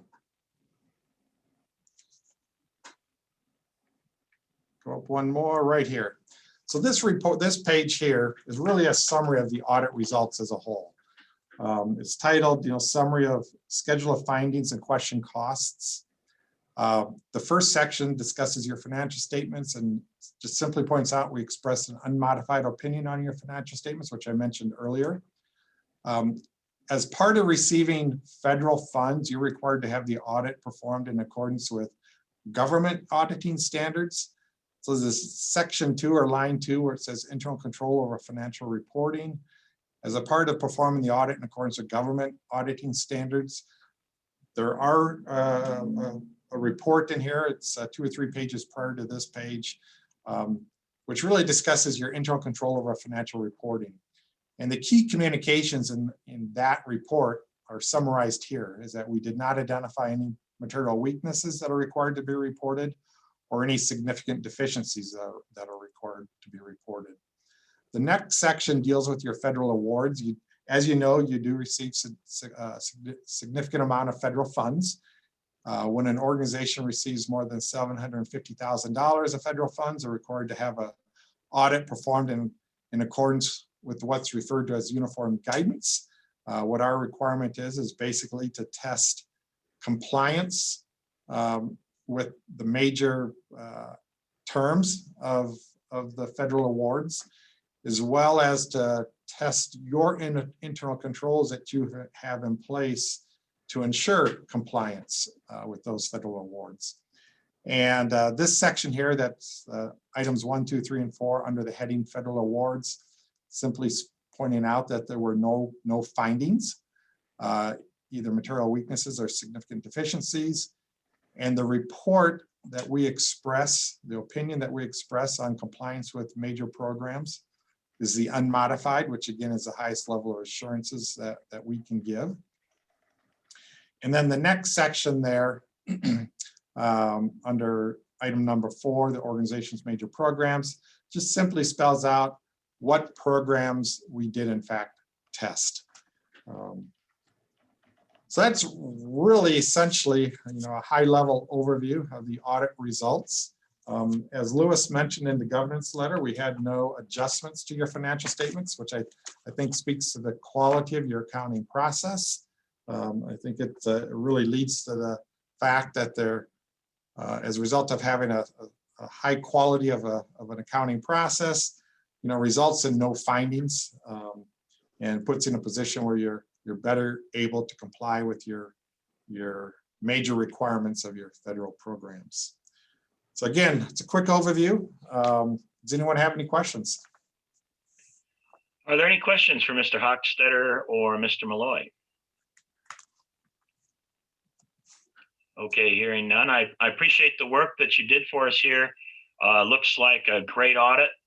Looks like we're doing our job in keeping clean books. A testament to our finance team. I think they do a great work. And thank you very much for providing a brief rundown on what is in the documentation. There's much more in the documentation for members of the board to continue to read further at your leisure. We do have before us a vote. And Andy, if I might just ask the question on this vote for the auditor, is this a vote to accept or a vote to approve? It's probably accept, but I'm just asking the nuance. I believe it's accept. Is that correct, Casey? Yes. Okay, very good. So at this point then, if there are there any questions or comments with regard to the audit from our board members? All right, hearing none, I'll entertain a motion to accept or not This accept. is Sharon, move to accept.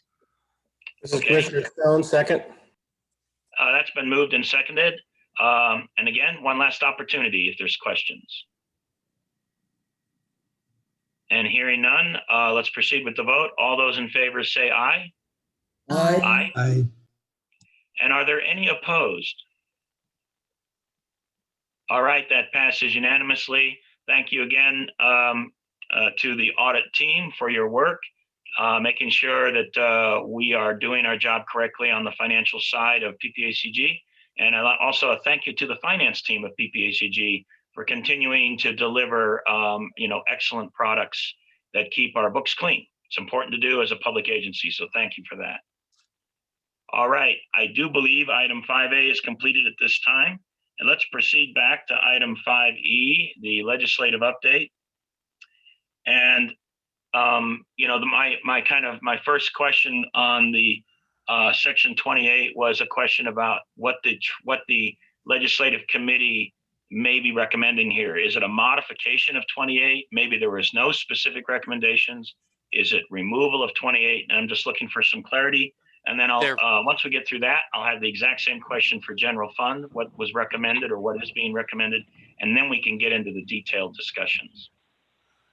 The committee was basically recommending making the Transportation Commission the driving force with section 28. We weren't saying remove it. And again, this is what we would like to see, and it's the legislators that would end up looking at it and making the decision as to what exact language they would want. I do want to note Commissioner Hickey's on the call, and she asked if she could make a comment, so it might be appropriate at this time for her to comment on this.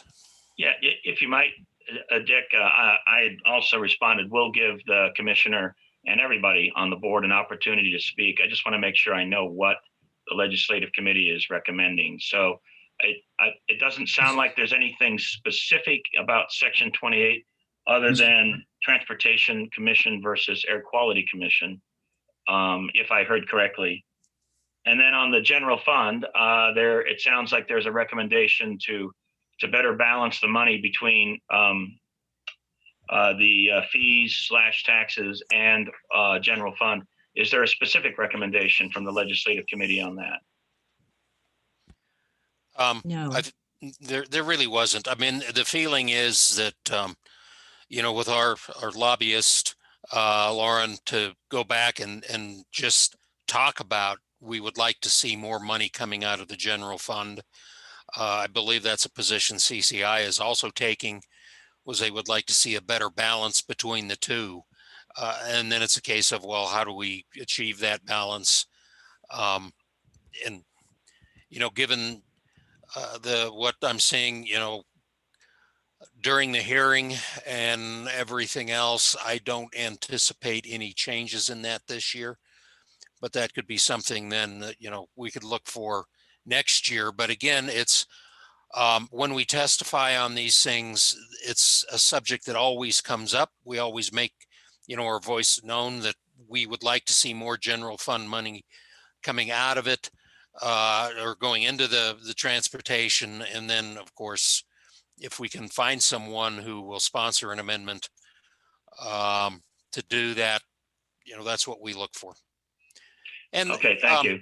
There was a list of things that, excuse me, the Republican members of both chambers are looking at, and they do have this in mind, that they're trying to get amendments to increase the amount that comes out of the general fund. It's just every time those amendments come up, they usually are defeated pretty quickly on a party line vote. Okay, thank you. Sharon, I think you got first dibs for comments. You brought up some points. You might want to speak specifically to 28, but there may be other comments you'd like to make. Well, I was just kind of going off a lot of the comments I've heard, and I actually did have the testimony up till about 8 o'clock at night. I had it running in the background of my life going on.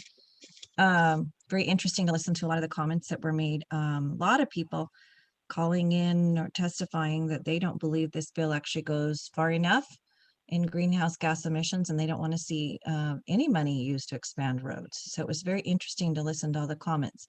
Specifically on this, I believe some of the concerns in section 28 are the loss of local control for projects that we could, and Fountain is not part of RTA, but I know your RTA's logo has kind of been promises made, promises kept when I've seen your reports in. And I think some of the concern is if the air quality management district says that your project doesn't meet their new goals, they, even though you've raised the money for it through taxes, they could potentially turn it down. So that's why we want to see some of the changes more specific to check section 28 on who is in charge of this, because we don't want to be raising money through a ballot issue, and then all of a sudden, for some reason, that we can't spend the money on the project that the air quality management people say we can't. So that was one of the concerns that was brought up. Yeah, thank you, Sharon. I mean, kind of some of the comments I've heard on this particular point is, depending on how this ends up playing out, should it pass, we might not be able to complete PPRTA projects. We might not be able to do any road work because somehow, some way, we're not meeting the emission targets. And, I'll just make the point, I fail to understand that. That's like a self-inflicted wound, in my opinion. So that might be what you're specifically referring to. I also know that, I think several will have comments here, but our transportation commissioner had specifically brought up an interest in making some points. So if you'd like to go ahead and proceed. Thank you, Chair, and thank you, Commissioner Elsner, for your astute and detailed discussion of the bill and the different angles in the way it impacts all of you. I would ask you to consider this to be a multi-year approach. This bill does not meet all of our funding needs for transportation by any means. And so I appreciate the discussion about trying to improve the package of funding, but it will be this is the ground layer maybe of a new set of building blocks towards funding all of our transportation needs. I think it's a multi-year approach towards funding that you may find more palatable next year. It's a compromise bill. It's not perfect. Certainly, Mayor Suthers noted that in his comments when it was released. It's not perfect, but we need to draw on funding from all of the users of all of the roads, and that's what this bill, I think, is designed to do. So let's hit funding that goes up the middle with more general funds perhaps next year as part of another set of building blocks. I really would like to see this region become fully integrated in the rest of the economy in the state, and that requires a real interconnection of roads that needs funding yesterday, as I don't need to remind you. So I appreciate you diving into it and being part of the discussion rather than just saying no, because that further isolates this region rather than continues our ability to have some leverage to really participate in negotiations going forward. If you have find a way to support, then you will be listened to more. I think you know that politically better than I do. So appreciate the real detailed look at it. Thank you. Oh, I will be trying to talk to the commission and anyone I can talk to about the Transportation Commission's role, because I think that's an important point. We want to use our policies to help you institute your local goals also. So we are investigating that further, and I already brought it up to several people, and we'll be talking about it more at the Transportation Commission level. Thank you again. I'll stop. Yes, thank you, Commissioner. Let's open up the floor for other comments. Yeah, I'd like to make one more point. Yes, Dick. One of the items that constantly comes up at PPACG when we talk transportation funding is the equity issue between the electric vehicles and liquid powered vehicles is the term they seem to like to use. This one does an awful lot in approaching that. Currently, if you have an electric vehicle and you go to register, you pay $50 a year. And that is money that would go into HUTF because you aren't buying gasoline. What this bill does is it takes it from the $50 a year, I believe it's up to $153 or $158 a year over the next 5 years. So it really increases the amount of money that people that can purchase an electric vehicle and use the roads, well, they're going to be paying for more of the road than they have been in the past. Again, it's not going to reach parity between the two because, of course, the gasoline fee is going up, but it does get it a lot closer than it is now. Thank you, Dick. So also opening up to the floor for other comments from anybody.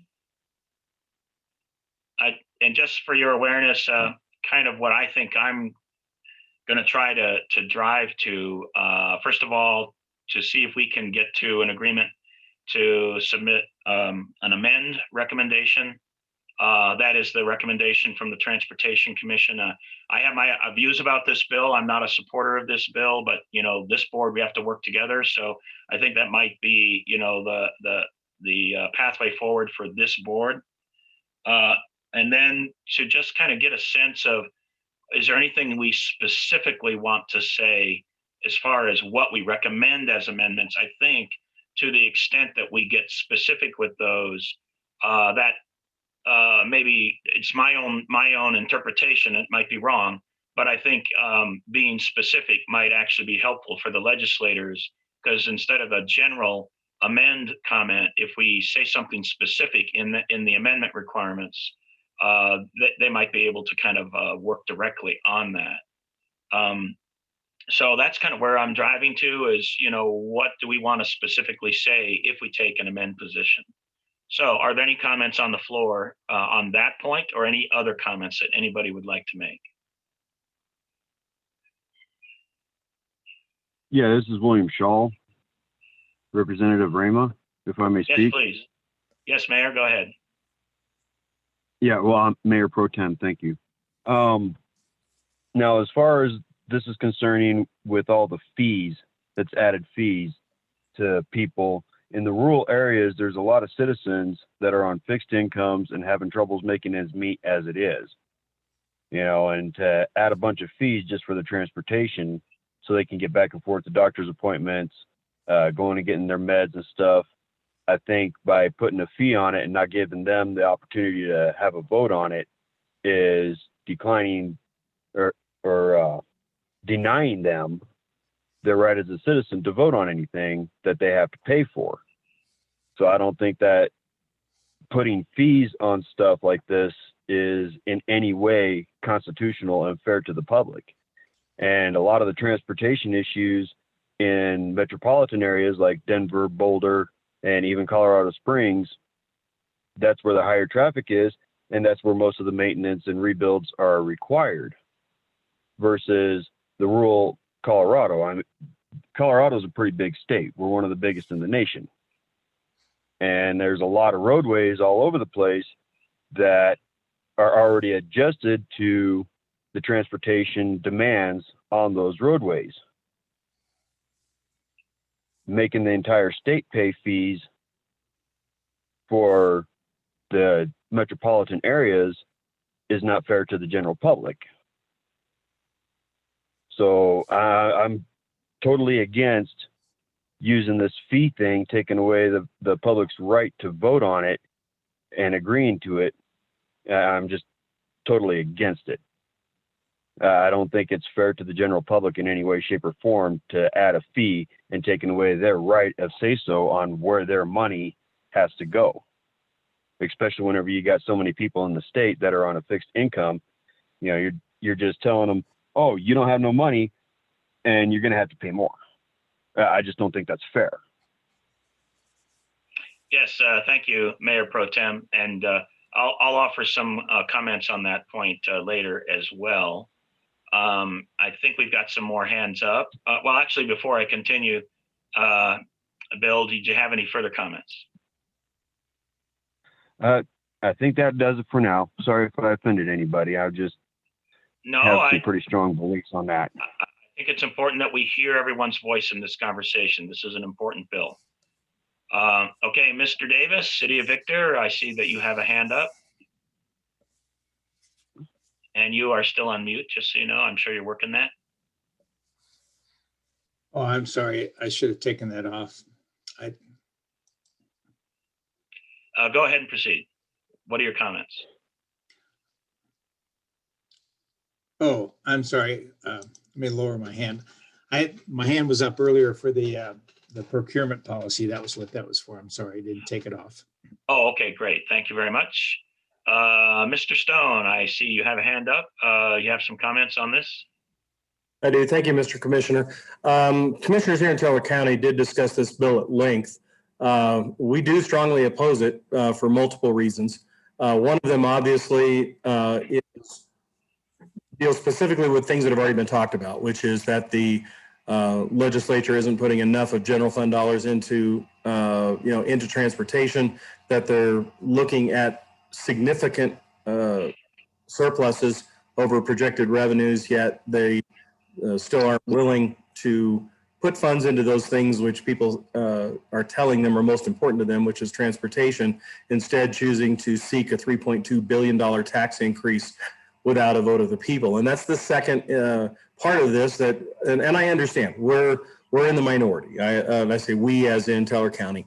We're in the minority when it comes to a voice on this. And I hear what our traffic commissioner was saying about, well, if you just play along, that, perhaps in the future, they might listen to you on a very small point that will be important to you. Well, $3.2 billion is setting the stage for any increase that they want to do in the future, that when they want to increase transportation funding, they don't look to the general fund, they just look to the fee fund. And I think by even supporting it in seeking amendments, I personally think sends the wrong signal. I think we should oppose it, but still seek amendments. And I realize that is a more difficult position to be in, opposing something while seeking amendments.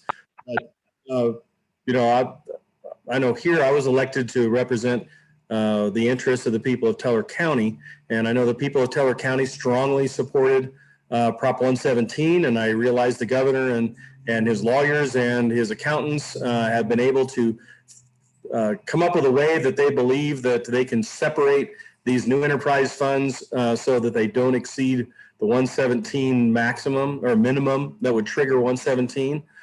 Tabor still does exist though, and again, I realize we're minority position in regards to the legislature, but you know, I feel like that we do need to be strong about our messaging about what we don't like about the bill. I think the air quality comments are certainly important for us to seek changes there. But I don't think that opposing something necessarily means that you're no longer playing on the same playing field. We aren't retreating when we oppose something. We can say we oppose it as it is right now, but we would seek amendments, and that would be where I would suggest that we look at approaching this from. That's all I have, Mr. Chair. Thank you. Appreciate that, Eric. And I see a hand up from Holly Williams. Please proceed.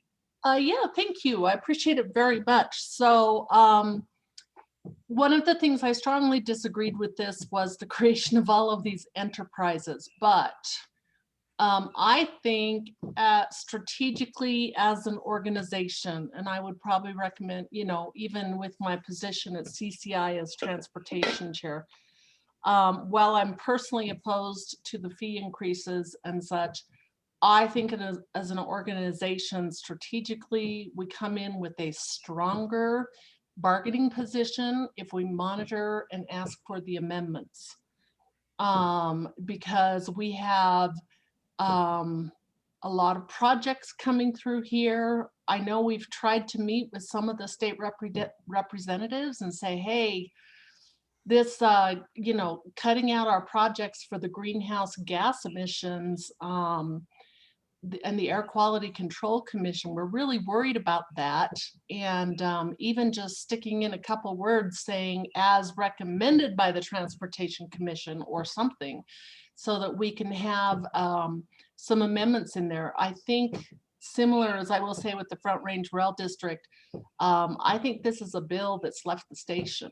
It's going to pass, and it's going to end up on the governor's desk. And so if we come in with a position of monitor and seek amendments, we may have a chance. And I don't know.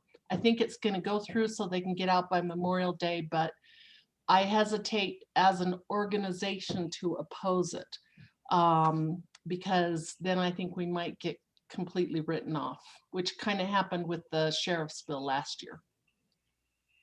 Okay, thank you for your comments, Commissioner Williams. I don't see any other hands raised, but before I continue to open the floor to see if there's other comments, Andy, if I might ask you, you know, there's been this conversation here, actually was mentioned by Holly just briefly, taking a monitor position with a recommendation to amend.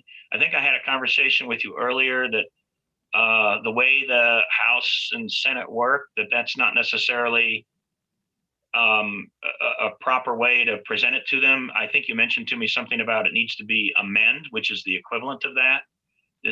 Could you explain that to the board again, how what those options are? Can I take a stab at that first? Yes, Dick, go ahead. The way the legislature works is you support, you oppose, or you amend. Seek amendments. A monitor position was something that showed up at CCI, and it's always an interesting discussion because if you're seeking amendments, you obviously are monitoring. That's not a position that the legislature, a monitor. Yeah, we're looking at it. Well, everybody should be looking at it. So I think the position we would take would be seek amendments or amend. Okay. And obviously we're going to get to a vote soon. Thank you, Dick. And kind of the three kind of top line phraseologies for us to consider is oppose, support, or amend, if I understand this correctly. That is correct. Okay. I'll just ask the question just so that we know what we have as choices. Can we take an oppose with amendments? Is that an option, or does the amend cover that? The amend can cover that. And oppose with amendments, it's an opposed position. Okay. And, Wayne, go ahead. Let me just clarify. There's a couple different ways it can be phrased. One is oppose unless amended, which is saying if you make these changes, then we're no longer opposed. And then sometimes you're in oppose but seek amendments. So yesterday on the gun bill, I opposed the gun bill and I sought amendments to it, but even if they make the amendments, I'm still not on board with it. And so there are two different ways you could phrase it, but that's there. But I do think there are some amendments we want, and I think people are more likely to listen to the amendments if you are not as hardened in an opposition, which is a point I think Commissioner Williams just made. Thank you. And Wayne, does that would not then preclude taking just simply an amend position? So the opposed phraseology you used are some options if we take an opposed position, but the amend is still an option to us, is just seeking clarification. Yep, that is absolutely correct. And that's probably the best place, which kind of, we are seeking amendments, and, as an organization, some of us may have individual positions, but as an organization, seeking amendments is, I think, where we need to be right now, because we are concerned. Can the Air Quality Commission veto a Mark Shuffle Road expansion? Can they, block RTA projects? These are things that we're concerned about. Thank you. Are there any other comments from the floor from any of our board members? Mr. Chairman? Yes, please proceed. We do have a variety of opinions here, and I really, really appreciate this discussion. A lot of discussions a lot of us have had offline and different times. I would like to make the suggestion that instead of just a voice vote, we do take an individual vote on this issue, because I think it can get rather confusing. The position that the committee put forward was a seek amendments. That was the recommendation. So if we're going to take a vote, I just want to make sure that it's not confusing on what we're coming up for. So do we need to handle that, just the committee's recommendation? Are we going to go yes or no on that, or are we going to seek a different position? So if everybody's ready to move forward, that was the committee's recommendation.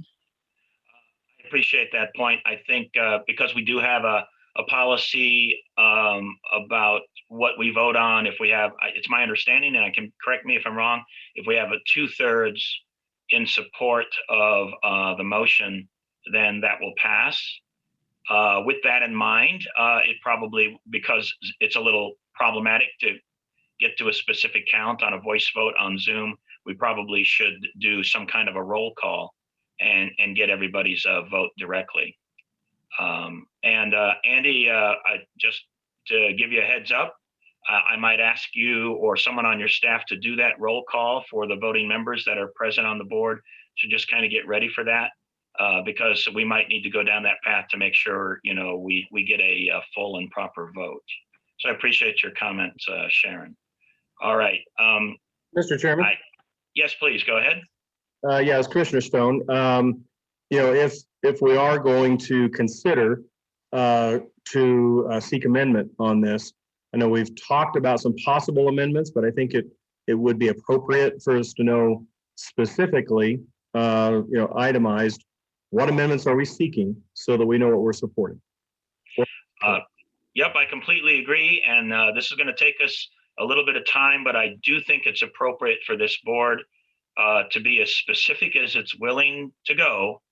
That is helpful to be able to tell the PPACG staff about, what we want to be saying to the legislature. So I concur wholeheartedly with that point. That was kind of why I was asking the questions earlier. What was specific about the recommendations from the legislative committee? If there was anything they got down into something really detailed, or if it was generalized comments. Commissioner So I Elsner, do you appreciate want to that. summarize that? Yeah, well, I'll take a stab and then you can fill in any places that I miss. The first issue was we want more funding out of the general fund. And then you get into what is an appropriate amount. I know I've had some people say, well, double it, get it more in parity, have the general fund as much as the additional fees. So, you're looking at, do we say, we would like to see another $100 million a year come out of the general fund? That would make it a lot closer to parity between fees and the general fund. But again, trying to put a specific amount on it is always a little difficult. And then the other thing, the big issue we had was Section 28, making sure the Transportation Commission was the driving force behind these decisions. And then also, from Park County standpoint, it's not the big deal, but from people that do have extra money coming in for transportation, making sure that the Air Quality Commission cannot overrule local funding or local projects that have been identified as priorities by the taxpayers of the region. I don't know how you would word all of that, but again, people in your transportation area contribute a lot, and they should be able to feel comfortable that the money they're contributing is going to the projects that were called out when the money was asked for. I think Dick's accurately stated the three areas. Yes, I concur. Good summary. Thank you. So, and I'll summarize that again in a moment, but I want to just continue to keep this open if there's anybody else on the board that wishes to speak.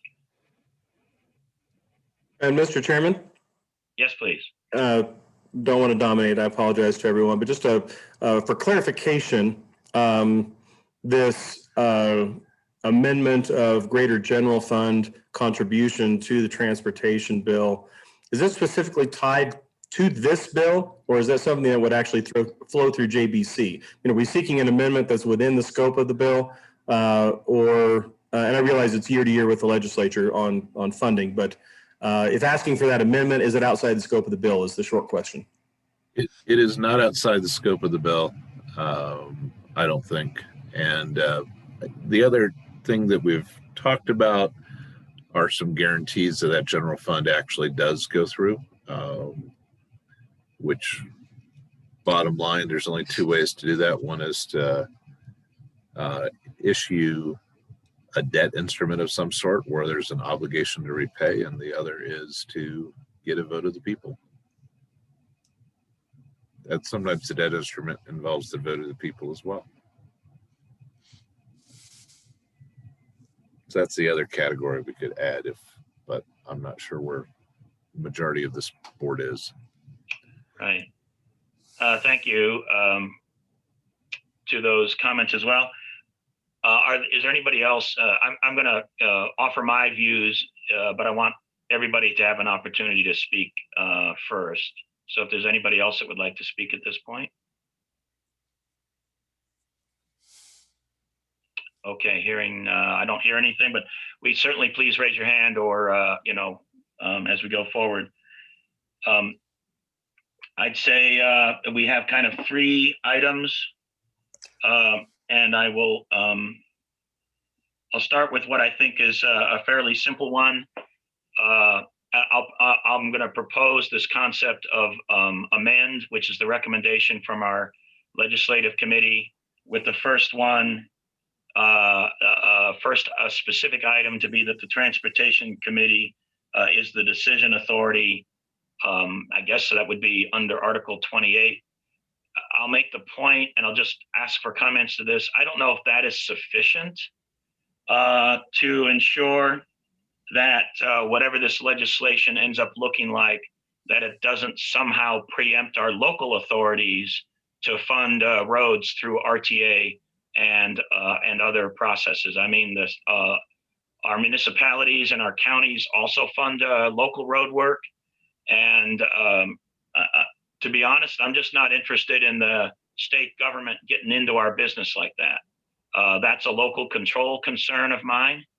So if this is moved to, if we make a recommendation that the Transportation Commission be the decision authority, any comments? Is that sufficient to make sure that local control is retained? Does anybody have any idea? Commissioner? Yes, John.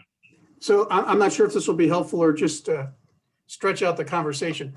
But currently right now, when we do our long range plan, anything that is regionally significant, which is capacity building or is funded through either directly or a mix of federal funds, are required to be in the long range plan.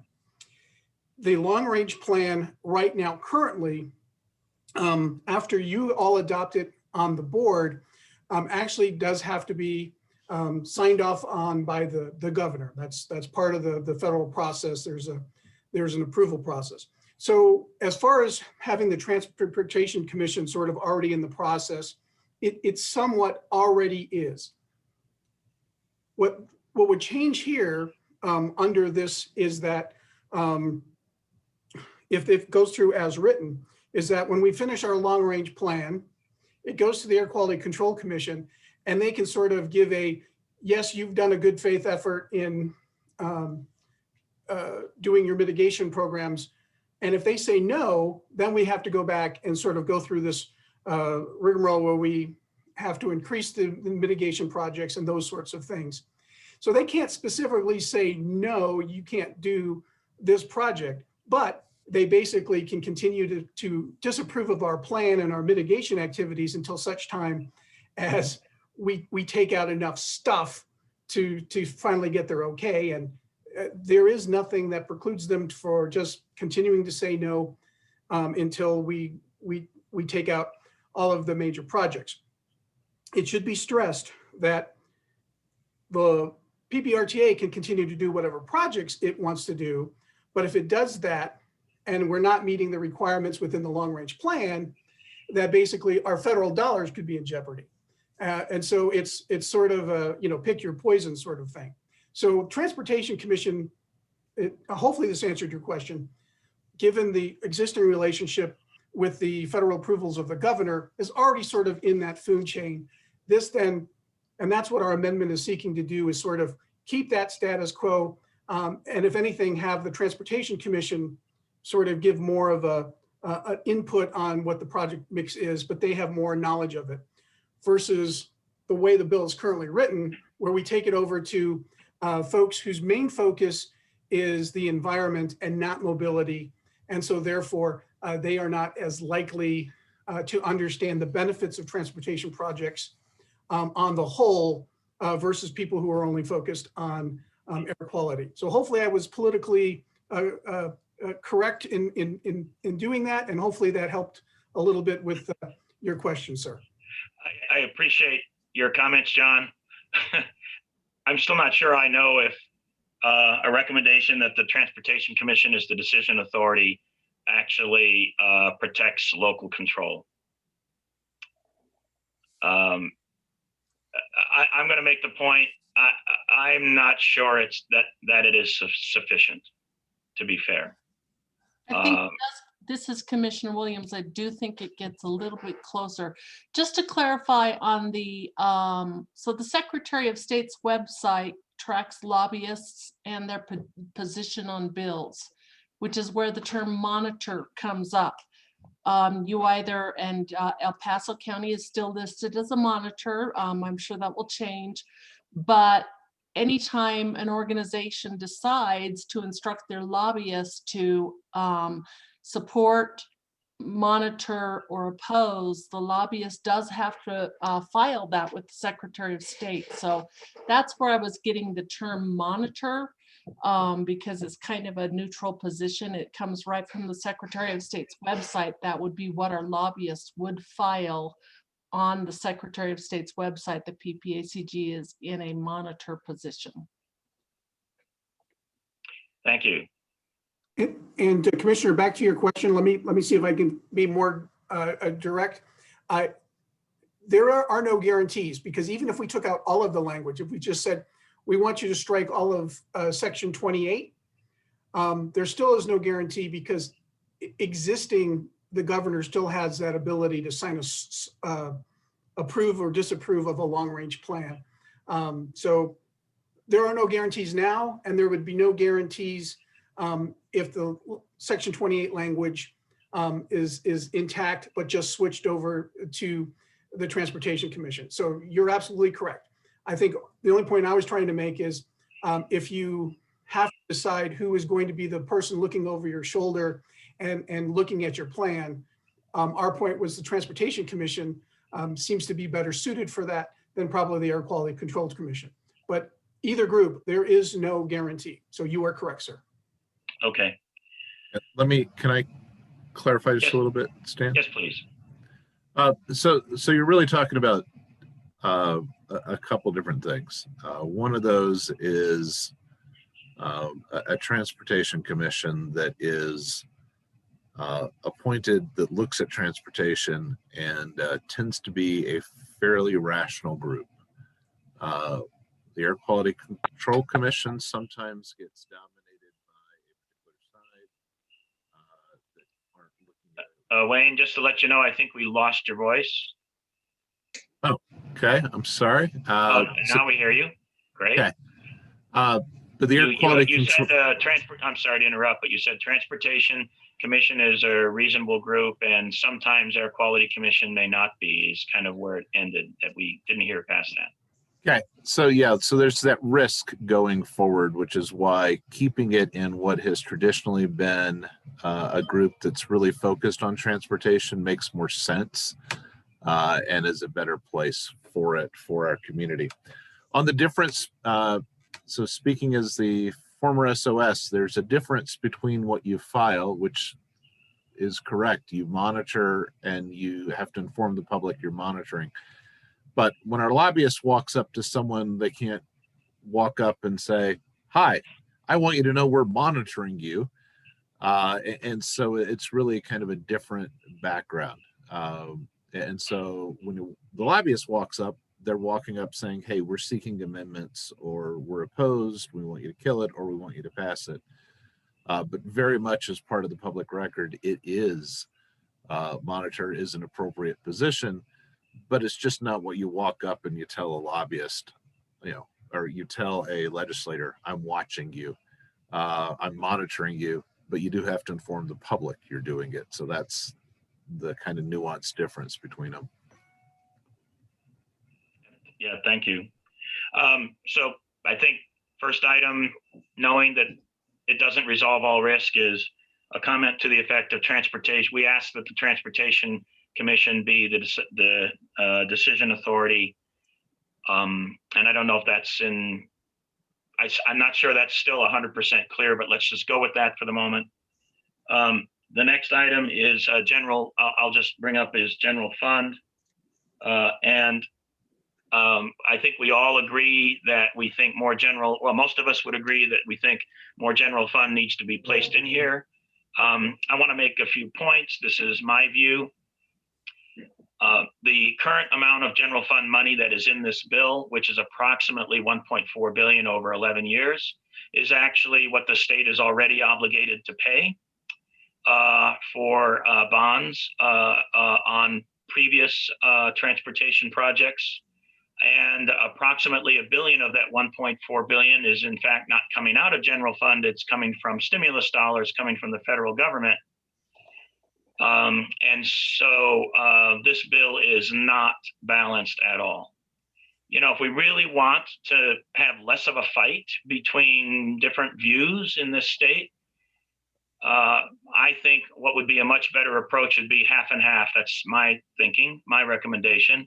It's a $5.2 billion proposal for 11 years. It's paying at 2.6 on each side, one on the fee and tax side, and one on the general fund side.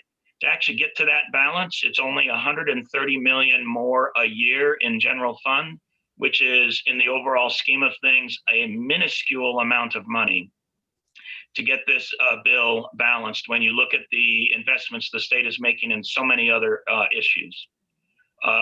So my recommendation would be parity, I think was one of the terms used, about half and half. I'll make the point on the fee side. I'm actually supportive of some of the fees. To give an example, asking those that are driving electric vehicles to pay their fair share to maintain our roads, I think is entirely logical. Just trying to be fair and ask everybody to contribute is a reasonable approach. But I also want to make the point, we might not go here with this board, but I do believe that some of these fees are not meeting the intent of Tabor. It's my understanding, I've had several people describe to me that the sponsors of the bill and the governor have figured out a way to meet the legal terms of Tabor compliance, but I think it's violating the intent of Tabor. And I'll make the point also that the governor did in fact call me and ask for my support for the bill. I asked him if he would be willing to balance the dollars and also take it to a vote. The governor actually stated to me he thought it would pass or survive a vote of the people. I told him that would be great. You know, let's just get out of this, whether it's a fee, whether it's a tax, let's just take it to the vote of the people, because if they in fact vote for this, all of those issues melt away. They're no longer an issue. Mr. Chair. They declined, of course, and they're going to still pursue this in the legislature. Yeah, Mr. Chairman, yes, we're going to please. start losing our members because there are people that do have other meetings coming up. I would request that we have a vote on whether we want to take the position of amend the bill, you know, seek amendments without either opposing or being in favor. But I think we've got enough to give our lobbyists where we want to go. But I'm afraid that in probably a half hour, we may not have anybody left in the meeting. I appreciate that, Dick. But I'm a board member too. I have an opportunity to speak my mind here. Okay. I would like to call the question. Okay, please. Well, that is the question. Let's have a vote. I know you can speak your mind, but yeah, I have a tendency to get on a soapbox. You have a tendency to get on a soapbox, but I think we need to progress it forward. Okay, Dick, what do we say? What are our recommendations to amend? I thought you went through them. I thought you went through them pretty clear, that we want the Transportation Commission to be the driver in Section 28. We would like to add 100 to 130 million out of the general fund each year to this to help fund it. Okay. So that will be, I think that's our first proposal with some specifics that's in a comprehensive sense. I'll just ask the rest of the board members, do we feel we've had sufficient conversation and maybe can proceed to a vote? Just go ahead and speak your mind. Yes. Okay, others? Point of order. Yes. Yes, Mr. Stone, go ahead. Yeah, in order to have a proper call for the question, don't we need a proper motion and second on the item? Yes, we do. I believe. Shall we just, I guess we'll just go ahead and proceed with that. I believe Go ahead Sharon. and ask Dick, are you interested in making the motion? Maybe I interrupted and you were going to do that. I believe Sharon made the motion quite a while ago that we take the position of amend. When we were earlier on in the discussion, and I believe it was seconded, but if not, I would second that because I think that was the motion Sharon had started. Yes, Okay. I made, the board had recommended that we seek amendments, and you wanted clarification for those amendments, which I believe Dick did in a summary. Then we discussed those clarifications, and then now that it's been called for the question. So, and then Dick just seconded it in case it had not been seconded previously. Okay. Could you restate the motion before we vote? And really my specific questions, because I'm not sure that the motion originally made included that the Transportation Commission would be the decision authority for Section 28, and then also the possibility of asking for parity, the 130 million extra a year. Would that be part of the motion?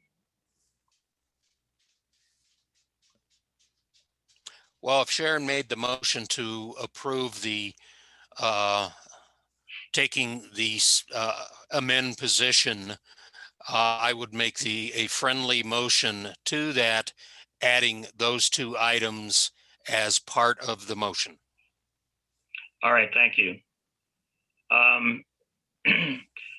Sharon, do you accept that friendly amendment to your motion? Yes, I do. Okay. And Dick, I believe you will are the seconder then of that motion in this case. Yes. Okay, thank you. Are there any other comments or questions from the Commissioner board? Brimmer does have a comment in the chat that she is reminding us that I did ask for a voice vote. I mean, a roll vote call, not a voice vote. Thank you very much. I appreciate that reminder. Was there, Commissioner Bremer, did you have any other comments or was that the only item? It looks like that was it. I'm looking at the chat. All right, very good. We have a motion and a second with an amendment that's properly placed forward. Andy, if I could ask you to proceed with a roll call vote. Sure, happy to. And I think I've captured everybody. I'm going to start with the legislative committee members first, and then the rest of the board. But one question for clarification: if council members Hensham and Donaldson are still on the call, I need some clarity as far as whether they've been formally appointed as of yesterday's city council meeting or not. So the clarification is we have not done the PPACG appointments formally. Okay. We have only done the Pikes Peak RTA appointment formally at this point. Super, that helps me. Thank you. Okay. All right, so I'm going to start with legislative committee members first, and then others, starting with Dick Elsner, your vote. Yes. Sharon Thompson. Yes. Holly Williams. Yes. Wayne Williams. Yes.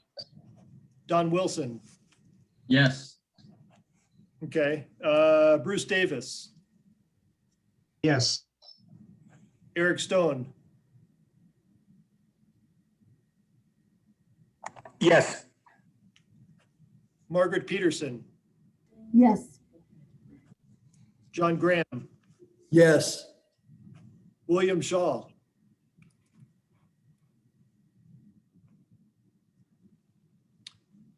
William Shaw, still on the line, or? Okay, we'll come back just in case he's. Yeah, sorry about that.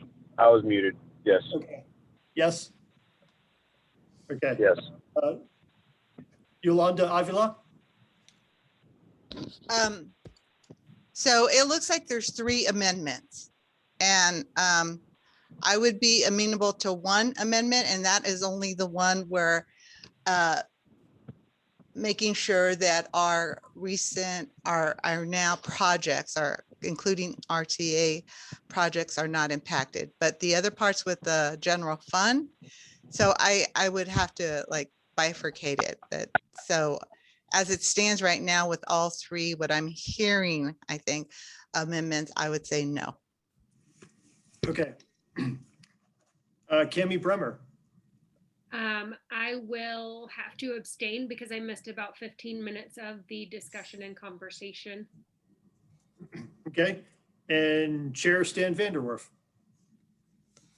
With reservations, because I think it should be a vote to the table, but if this board will agree on the other items, I will vote yes. Okay, I think I got all the voting members. Did I miss anybody?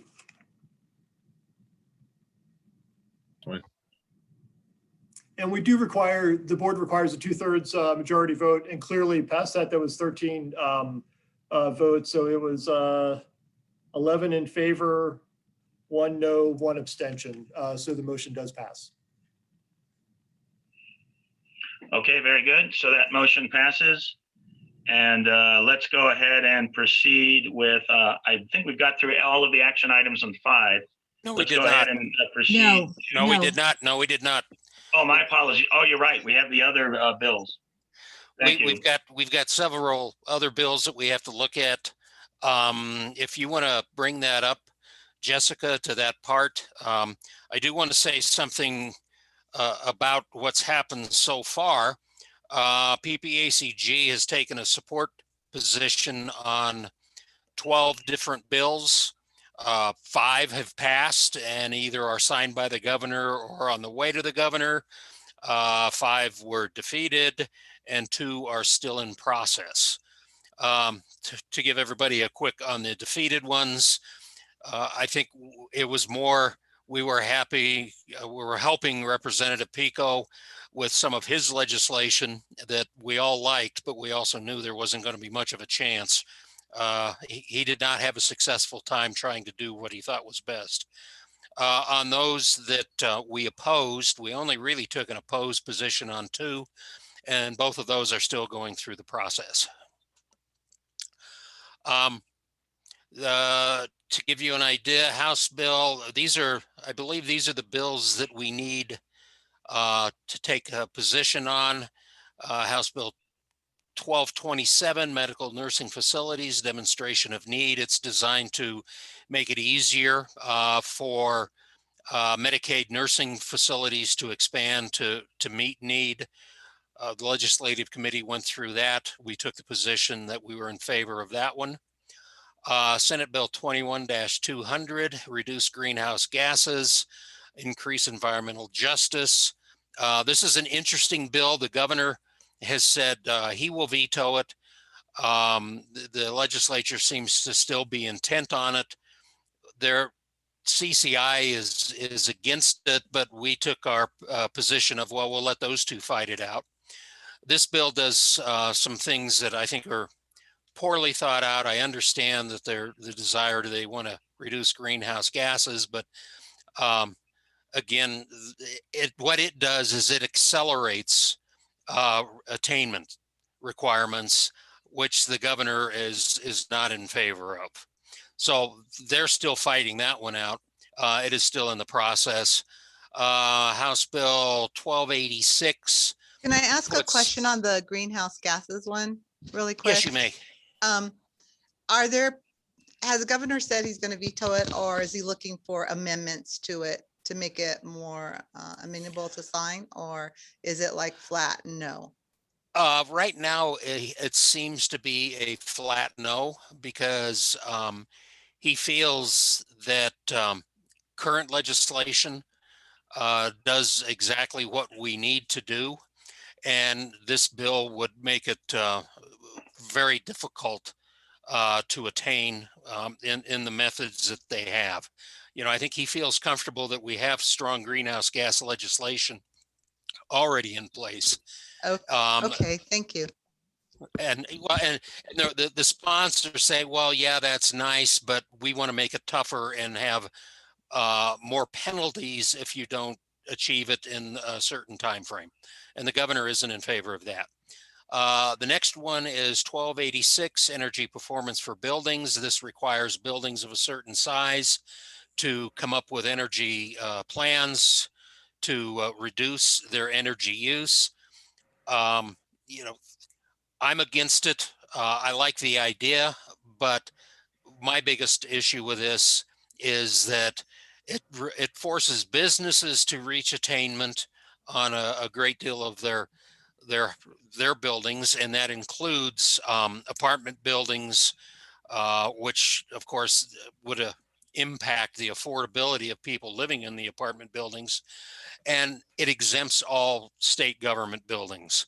You know, I always look at it that if the state feels they need to impose something, then it'd be nice to have it on everybody.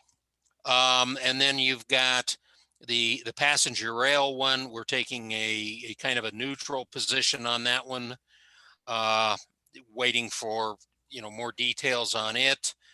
Rural Economic Development Initiative Grant Program, we're also a neutral position on that.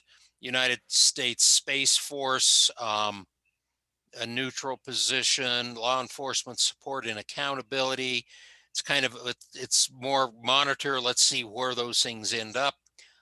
Measures to address law enforcement accountability, the same issue. And then the wildfire risk mitigation, we're taking a monitor on it, waiting for greater definition as to how those bills would fall out.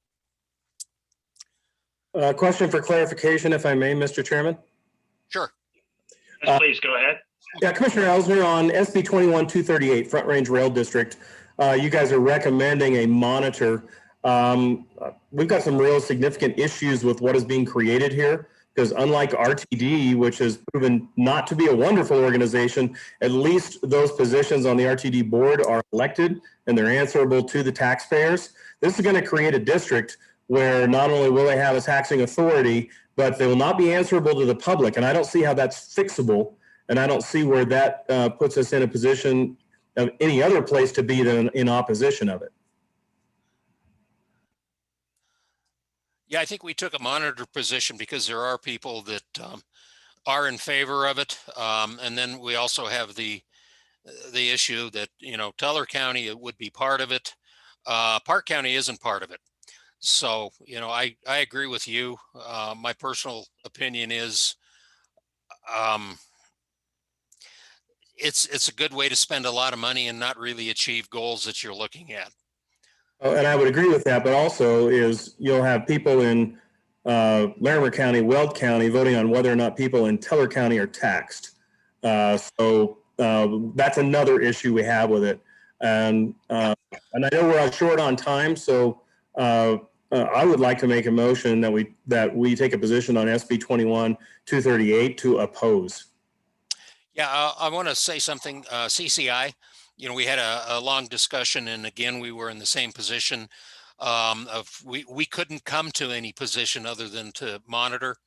The one of the amendments that we told them that would be appropriate is that they don't take a vote of the people as a whole. It requires a vote by county. So counties could either opt out if they voted against it, or you would require a majority of counties to vote in favor of it. Those were amendments that CCI was seeking. Right, but I think it was pretty clear that those opt-out amendments were never going to fly.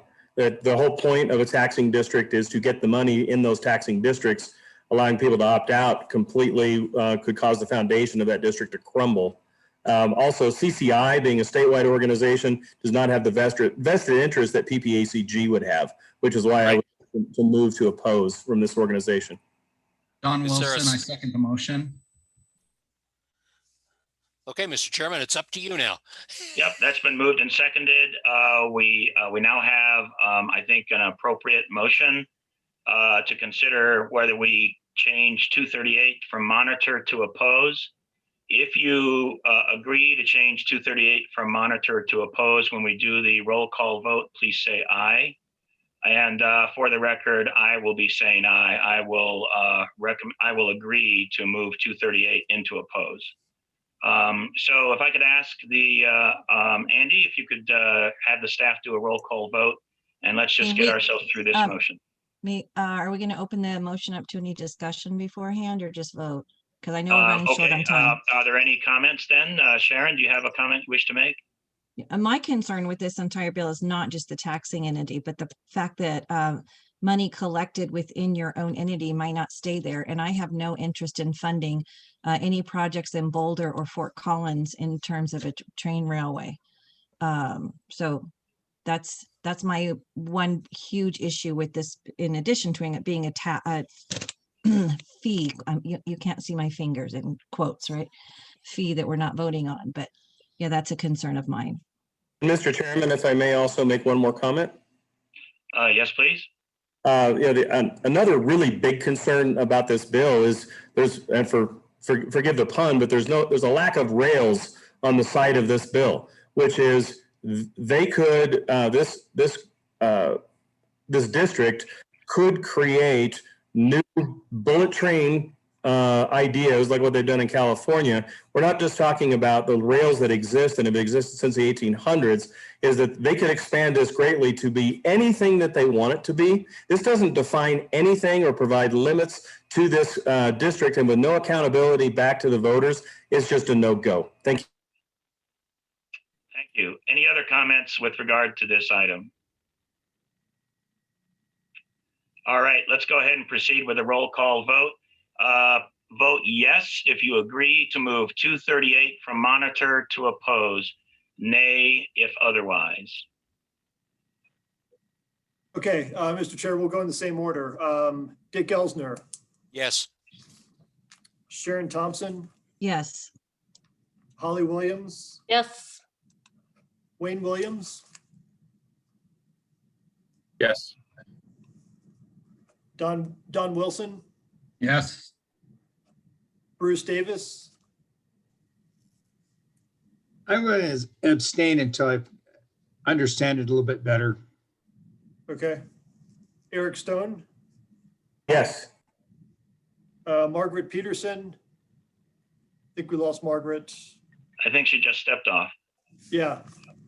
John Graham, No. William Shaw, Yes. Yolanda Avila. I think we lost Yolanda. I believe she left. Yeah. Kemi Bremer, She may have dropped off as well. okay. And Chair Vanderwerf. Yes.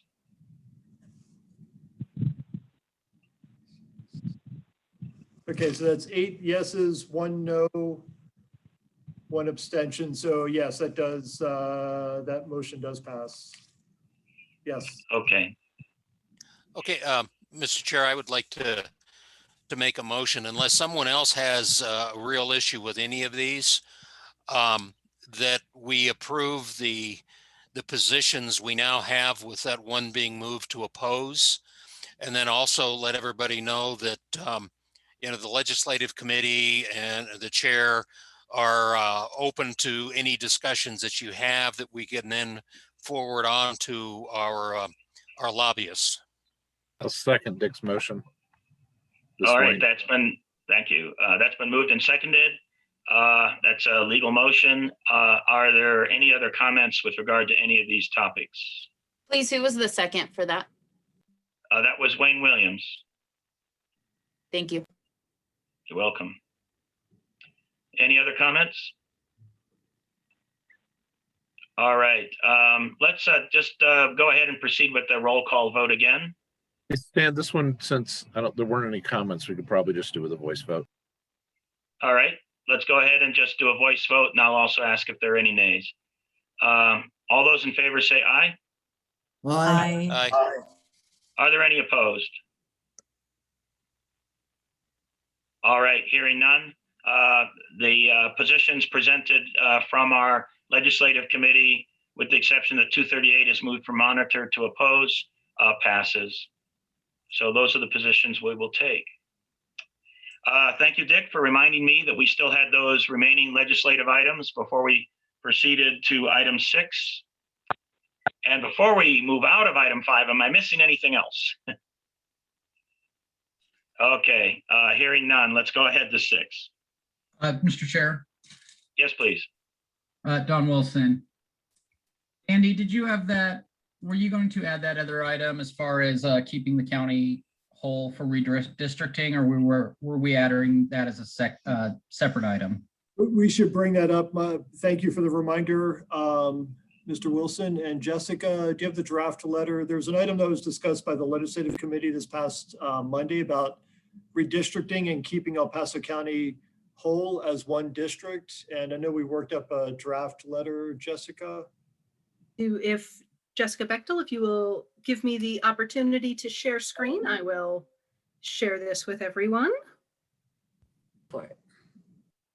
Sorry. Zoom vanished for a second. Okay. So we were asked to create a shorter version of the El Paso County letter regarding a request to keep El Paso County within one congressional district. We had seen some requests that were looking as if they wanted to move some of our members into Pueblo or other areas that just didn't make sense. This is the letter that we are hoping to do.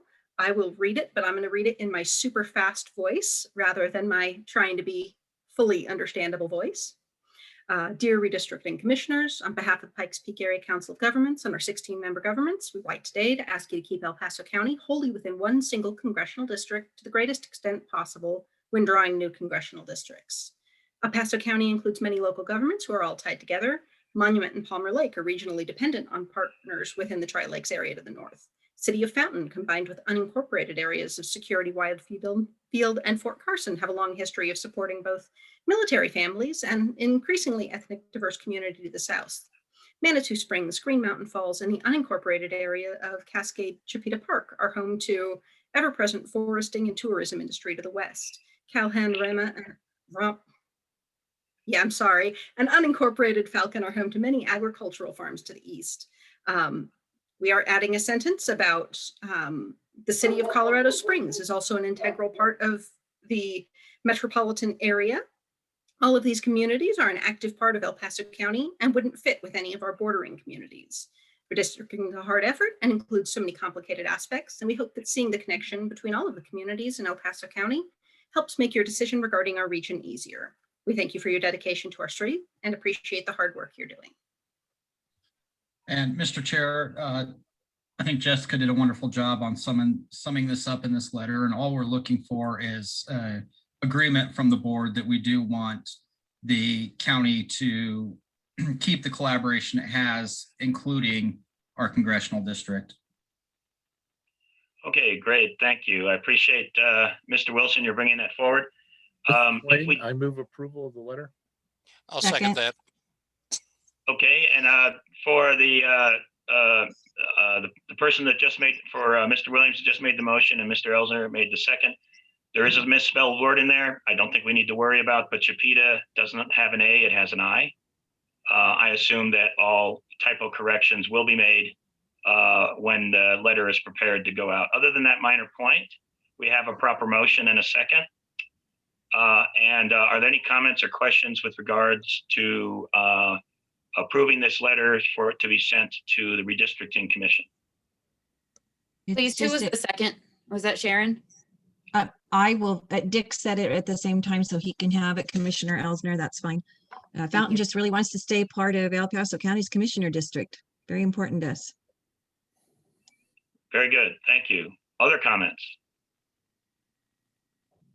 And again, thank you, Mr. Wilson, for reminding us that we were going to bring that up, so I appreciate that. I don't know that we'll have any objection to this, but let's start with just a voice vote. All those in favor say aye. Aye. Aye. Aye. Is there anybody opposed? All right, that passes unanimously. Andy, I think you have your direction on that letter. And before I proceed to 6, is there any last item that I'm missing? That should be it. Okay, thank you. All right, let's go on then to 6A, the trip report, keeping Colorado mobile. Mr. Chair, we're going to defer that until next month. I think Mark Northrup, our transportation planner, is on the line, and apologies, but so we can spend a few more minutes chatting about that. We can push that to June. It's great information, but let's, in the interest of time, defer that till June.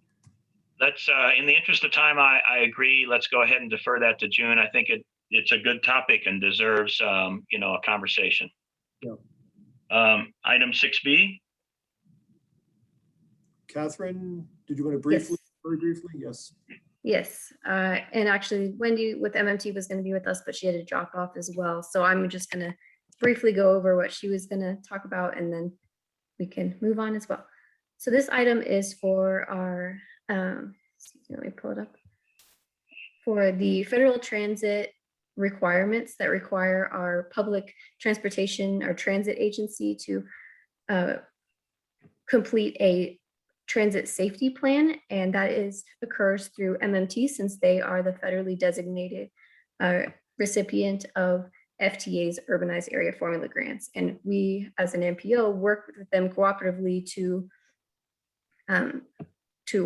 put those grant funds into our TIP document, but MMT is the primary recipient, and so they are responsible for completing the requirements of FTA, and one of those is this transit safety plan. And the presentation that Wendy Patterson with MMT was going to go over was just a brief overview of that safety plan and the different aspects that went into that.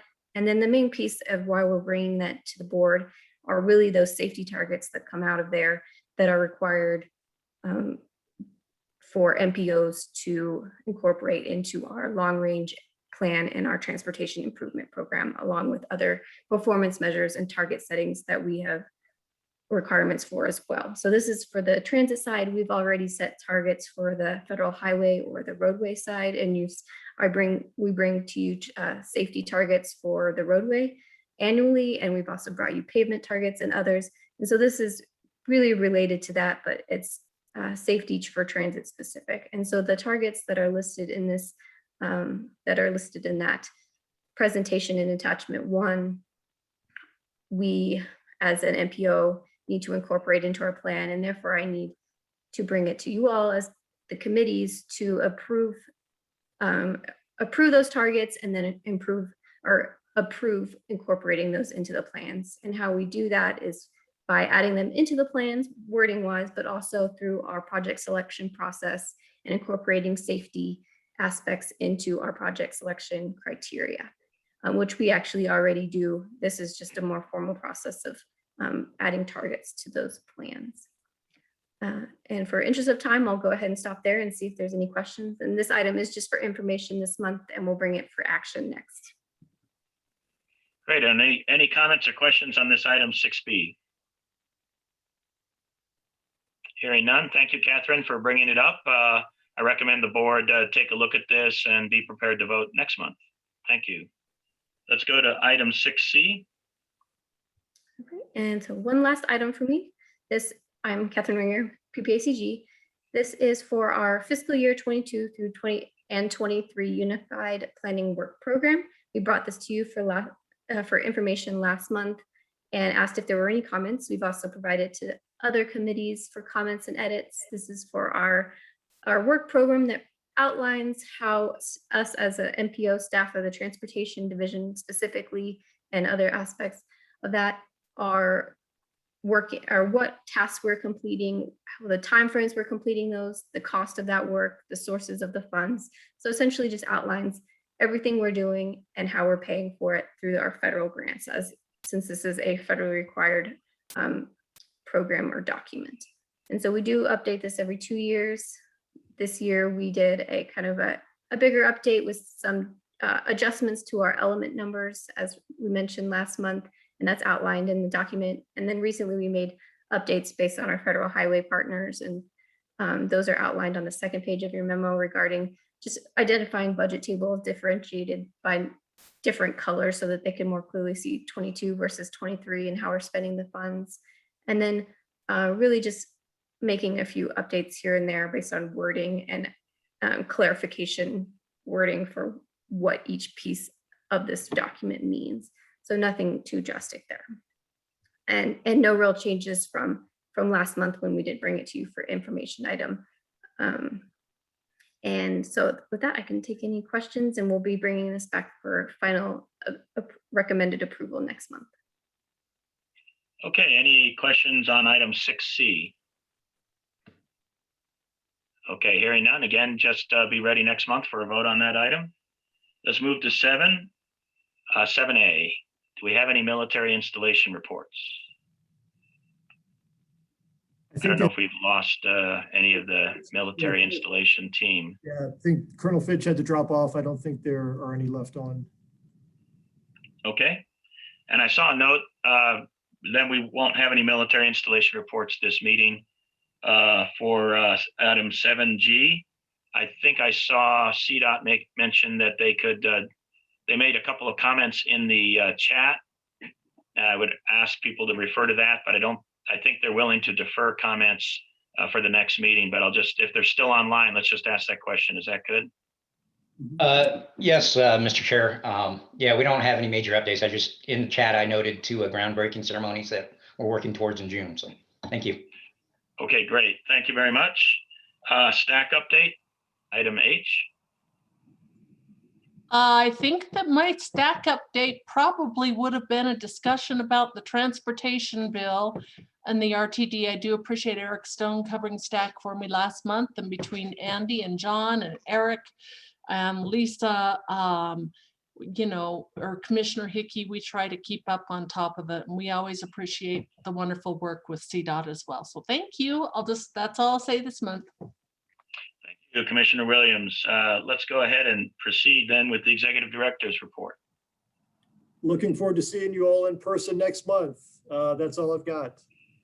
And you've got the gear and equipment, and you're going to be exercising, so let's hope it works on a hybrid of some in person, and those that are not comfortable with that should be able to dial in online in a Zoom meeting just like this.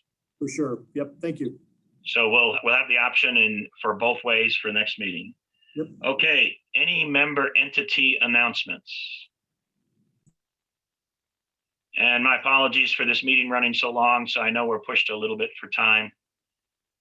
It doesn't sound like we have anybody that wants to make an announcement. Meeting schedule, Andy, for next month? June 9th is the regular board meeting. June 4th will be the board workshop. Appreciate everybody's patience. We've had a lot of not small items, but a lot of items that have come before you a couple of times for information and then for action, and they just all sort of stacked up for today's meeting. And obviously with that and the legislative discussion, we knew it was going to be a pretty full agenda. So appreciate your patience, but yeah, we'll see you in June. Great, and I concur with that comment. I appreciate everybody's patience. We had some bigger decisions to make, and we did proceed through those and get through that successfully. Thanks to the board for doing that. And at this point, let's adjourn the meeting, and you all have a great rest of your Wednesday. Have a great day, everybody.